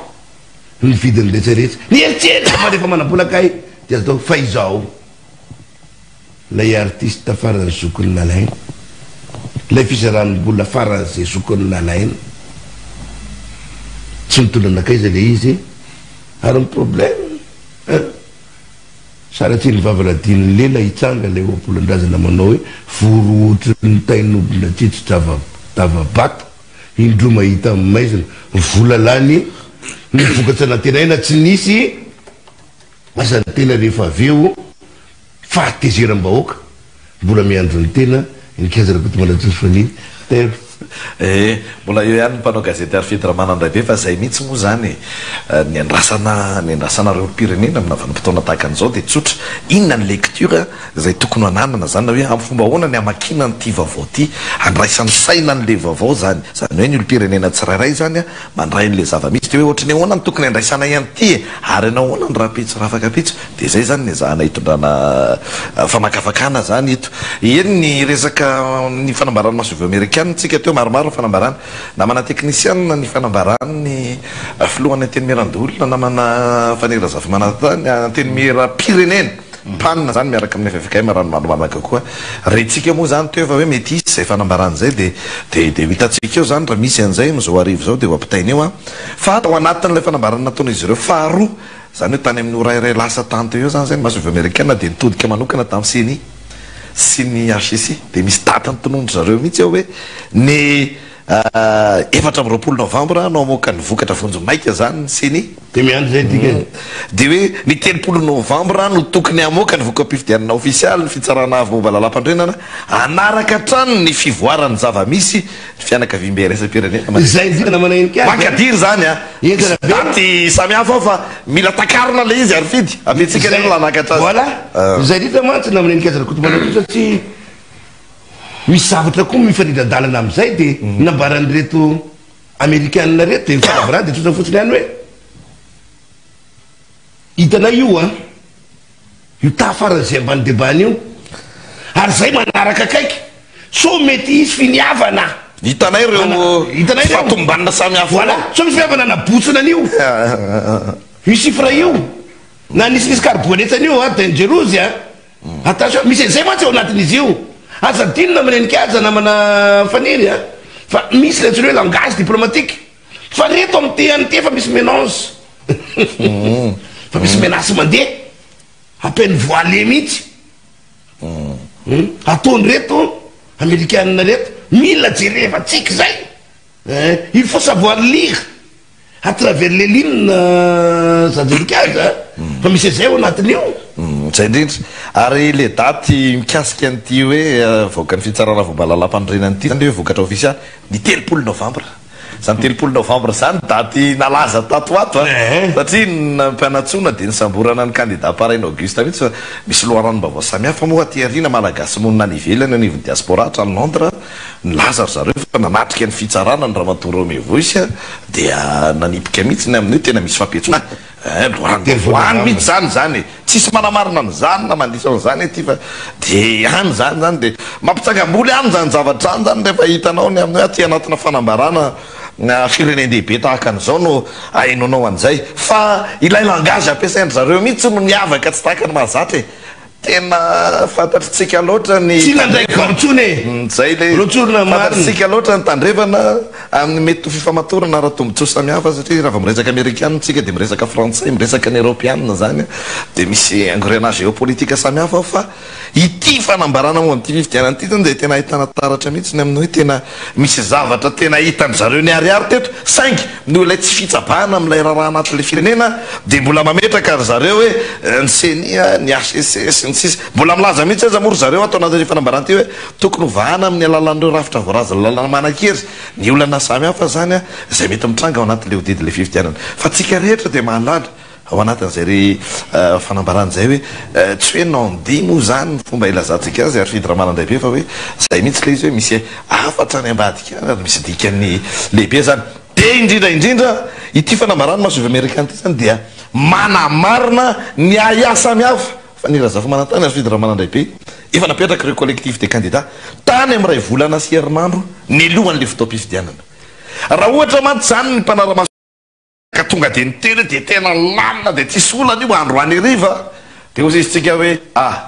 io zany misy indisy anakiray afana milaza fa bon erroné ny donné teo ampelatana ny reto malagasy au niveau collectif reto fa no nandeha le fifidianana de io arafa lamina le izy fa ny zava-mitranga zany no mandeha zany le fifidianana dia misy karazana fanamarena samihafa natsometsika lanjara ny fanambaran'ny masovovahiny tahaka an'izao ireo malagasy maro samihafa mandefa vao hoe ty aminay to plateau ny angaredina am'izao fotoan'izao avy any faritra maro samihafa misy sary ato aza Clarisse Rasy manana sary amin'ny andro alina ty am'izao fotoan'izao manisa vato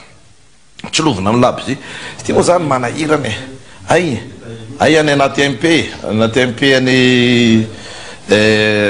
ohatr'zao zany ny filinina am'izao fotoana zao any a Tuliary any de tsy lovina ohatran'izao zany le fanisambato zany ny menatsy ny fokotany tsy menatsy fa eto izy menatsy le fokotany tsy menatsy satria dia ohatran'izao zany de any ambadika maro samihafa any dia misy vaovao be dehibe zany tonga ohatran'izao aty amitsika ty fa tsy aroaraka moa zany entina hitenenana amitsika ty raha fifidianana tsara karakara sy voahomana nampiasana vola ampy ka tena hoe natao ao anatin'ny tena fikarakarana araka ny tokony ho izy de tokony tsy misy ny zavatra tahaka an'izao satria raha-pifidianana nety re olona raha-pirenena nety raha ohatra zany ka izay le izy fa de manaprofo ny vaovao samihafa voaraintsika eto ampelantanana ary fidy ramanan-dehibe Siratolo Janary Fanily Razafy Manantany na manaro sainy fisetsyanany etsy fa hoe tena ao anatin'le logika n'lay ampipijoroan'lay collectif de candidat mihitsy zany ny zava-mitranga sy ny zava-misy am'izao fotoan'izao eto amin'ny firenena ary de tena mampitombona n'lay nambaran'izy ireo tao anatin'le fanambarana teo hoe tena sokajina ho toy ny tsy misy iny fifidianana iny fa ny fanontanian'ny olom-pirenena ary fidy ramanan-dehibe Fanily Razafy Manantany de hoe inona raha notoeny de ahoana resy ty satria ny famakafakana samihafa miainga am'izao fotoan'izao de hoe hanenjana amin'ny fampiasana ny zandary sy mitandry filaminana am'izay fitondrana am'izao fotoan'izao satria tsy maintsy aro araka ny fomba rehetra na nyty fifidianana ty izay any afany mitokana mijanona eo amin'ny fitondrana firenena izay moa tsy le manahirina mpitantara-mangy ty na amerikazy raha koto manatso satria izay lay ataontsika hoe zavatra efa nomany lay fitondram-panjakana zany de hoe ninoninona nafirinafirin'olona mitsanga eo a ka misy fandresena mivoaka ao anatin'ito saritsary-pifidianana ito a de tsy maintsy hiaro aminay antsona hoe safidy-bahoaka ny mpitondra fanjakana ka na ataontsika hoe 300 na 500 no tany mpifidy mifidy mandatrabato amin'ity sy hoe mety alany an'ilay filoham-pirenena de hoentina ampizizo io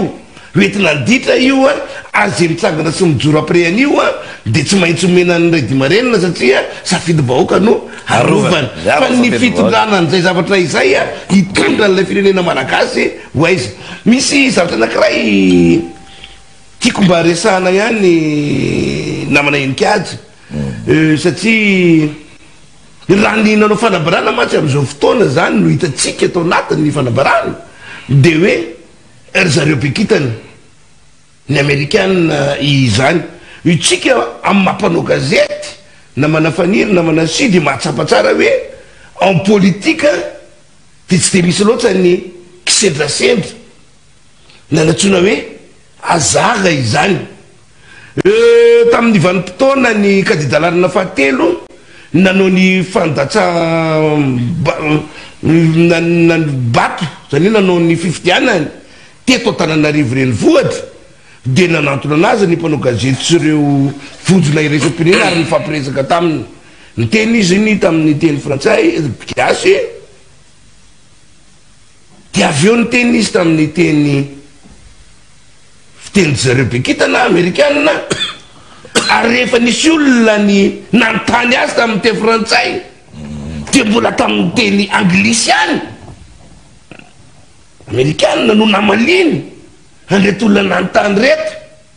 misy ny alina fort dangereux zany de avy eo tonga de ry zareo jamelona ny amerikanina no nanao an'izay le ataontsika hoe intervention voalohany mikasika ny fifidianana nitsanga teto amin'ny firenena androan'izay no comment resahatsika zay tsanga zay fa alohany tantara ny tsara hoe inona zany ny zavatra mety hitsanga fa raha zava-misy am'izao fotoana aloha zany de azo ambarany solona hamezatsika anazy hoe tsy afa-po tamin'ity fifidianany ity ihany ko ny fianakaviambe fianakaviambe iraisam-pirenena zay mazava tsara zay aloha zany raha ny zavatra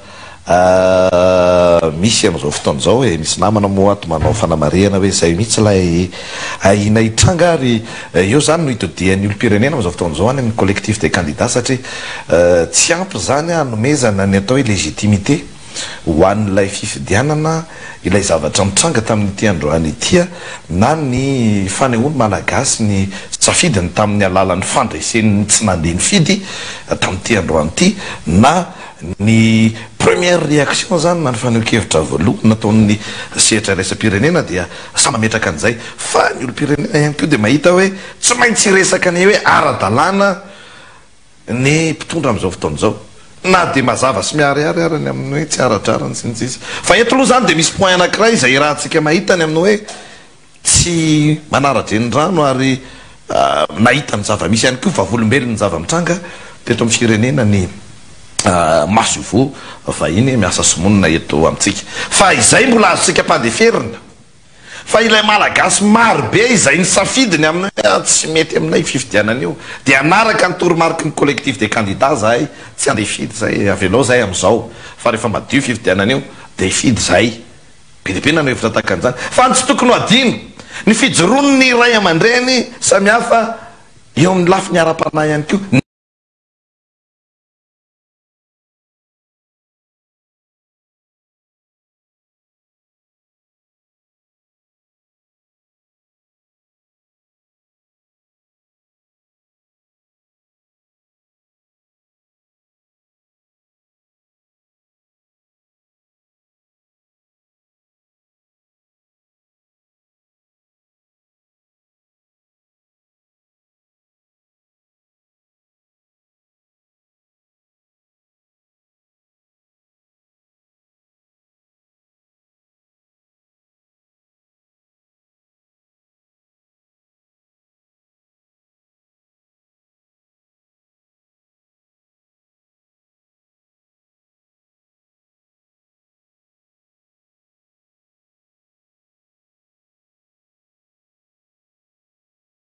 teo aloha général kitana telo de izy maromaro aho zay mijoro miaraka amin'ny ray aman-dreny Kristina Razanamaso ny filohan'ny antenimieram-pirenena maromaro ny fandimy ny joro teo amin'ny anilan'ny filohan'ny antenimieram-pirenena ankehitriny Kristina Razanamaso izay nambarantsika tsy adala daholo reny olona reny a dia manaprofo ny antopijoroan'ireny olona reny zany a ny fivoaran'ny vaovao rehetra tamin'ity androany ity de be de be manontany atsika fidra manandray be hoe karaha ohatra zany hoabotsiny reny toasy zay indray aloha angamba izy moralahy de tsy anjarantsika eto ny mamaly an'izay satria tsy tsikarery ny tombonyty Madagasikara ty fa ny malagasy ray matory fa misy message tonga ato naminay nikajy namana faniry de hoe aty aminay aty ozy izy le ary fihitserikaja sy faniry sy de mampimebe iny fenerivo io zany mpadeva message fa miboketa indray mipodiga zany no besaka no mpifidy eto ataona fa zay le toromarky ok fanisy za moa eto ry izy mirahalahy miezaka mijery any ny tena hoe ny isa mifidy misy hoe raiky ambin'ny folo tapitrisa mahery misy folo tapitrisa mahery zany fa za zany miezaka ny tsy miala lavitra ny amin'ny hoe folo tapitrisa anoany ny antony mahatonga miteny an'izany zany de mba iainga kely ambonimbony la sivy tapitrisa sivy ety sivy tapitrisa zany tamin'ny fifidianana faranteo tamin'ny 20 sy 20 ka raha ohatra eo anelanela ny folo ka hatramin'ny raiky ambin'ny folo tapitrisa zany na manainkajarakoto manatsono andraisana ilay antotanisa de raisitsika avy hatrany zany le fototra nomeniny teo anivon'ny observatoire safidy na ny mpanaramaso ny fifidianana safidy izy ireo zany a de mametraka mazava tsara mihitsy ny amin'ny hoe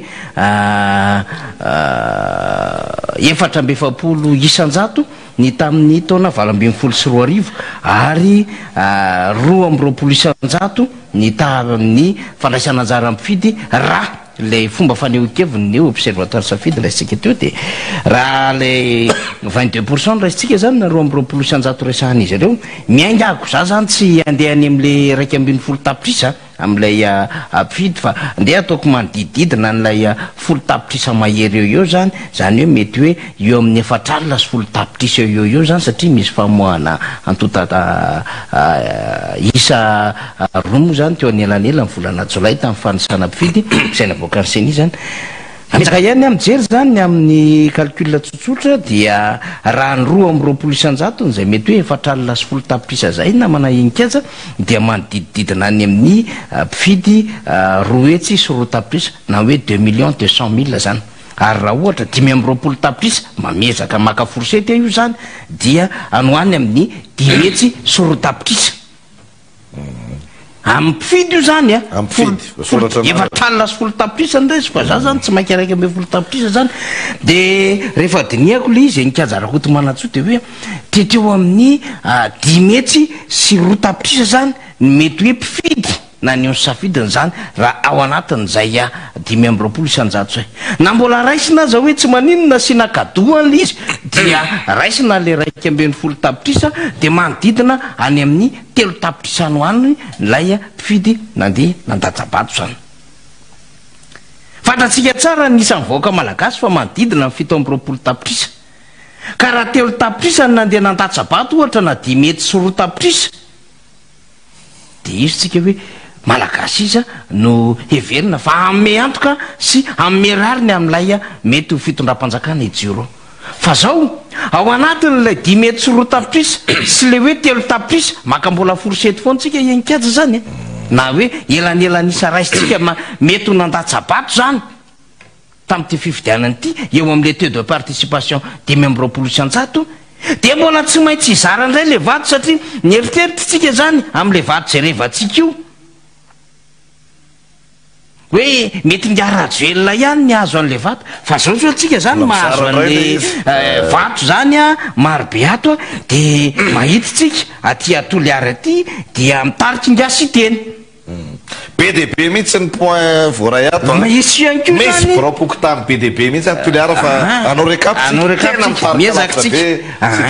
de mahita koa zany tsika amina borao-pifidianana sasany sy amina toerana sasany mitarika andriamatoa marikaravalo manana ny farotra bongo lava sy tasy vakina karatra no mahazahoko an'izay sarotra ny hitanitsa hoe rehetra le fokotasatria tena mitarika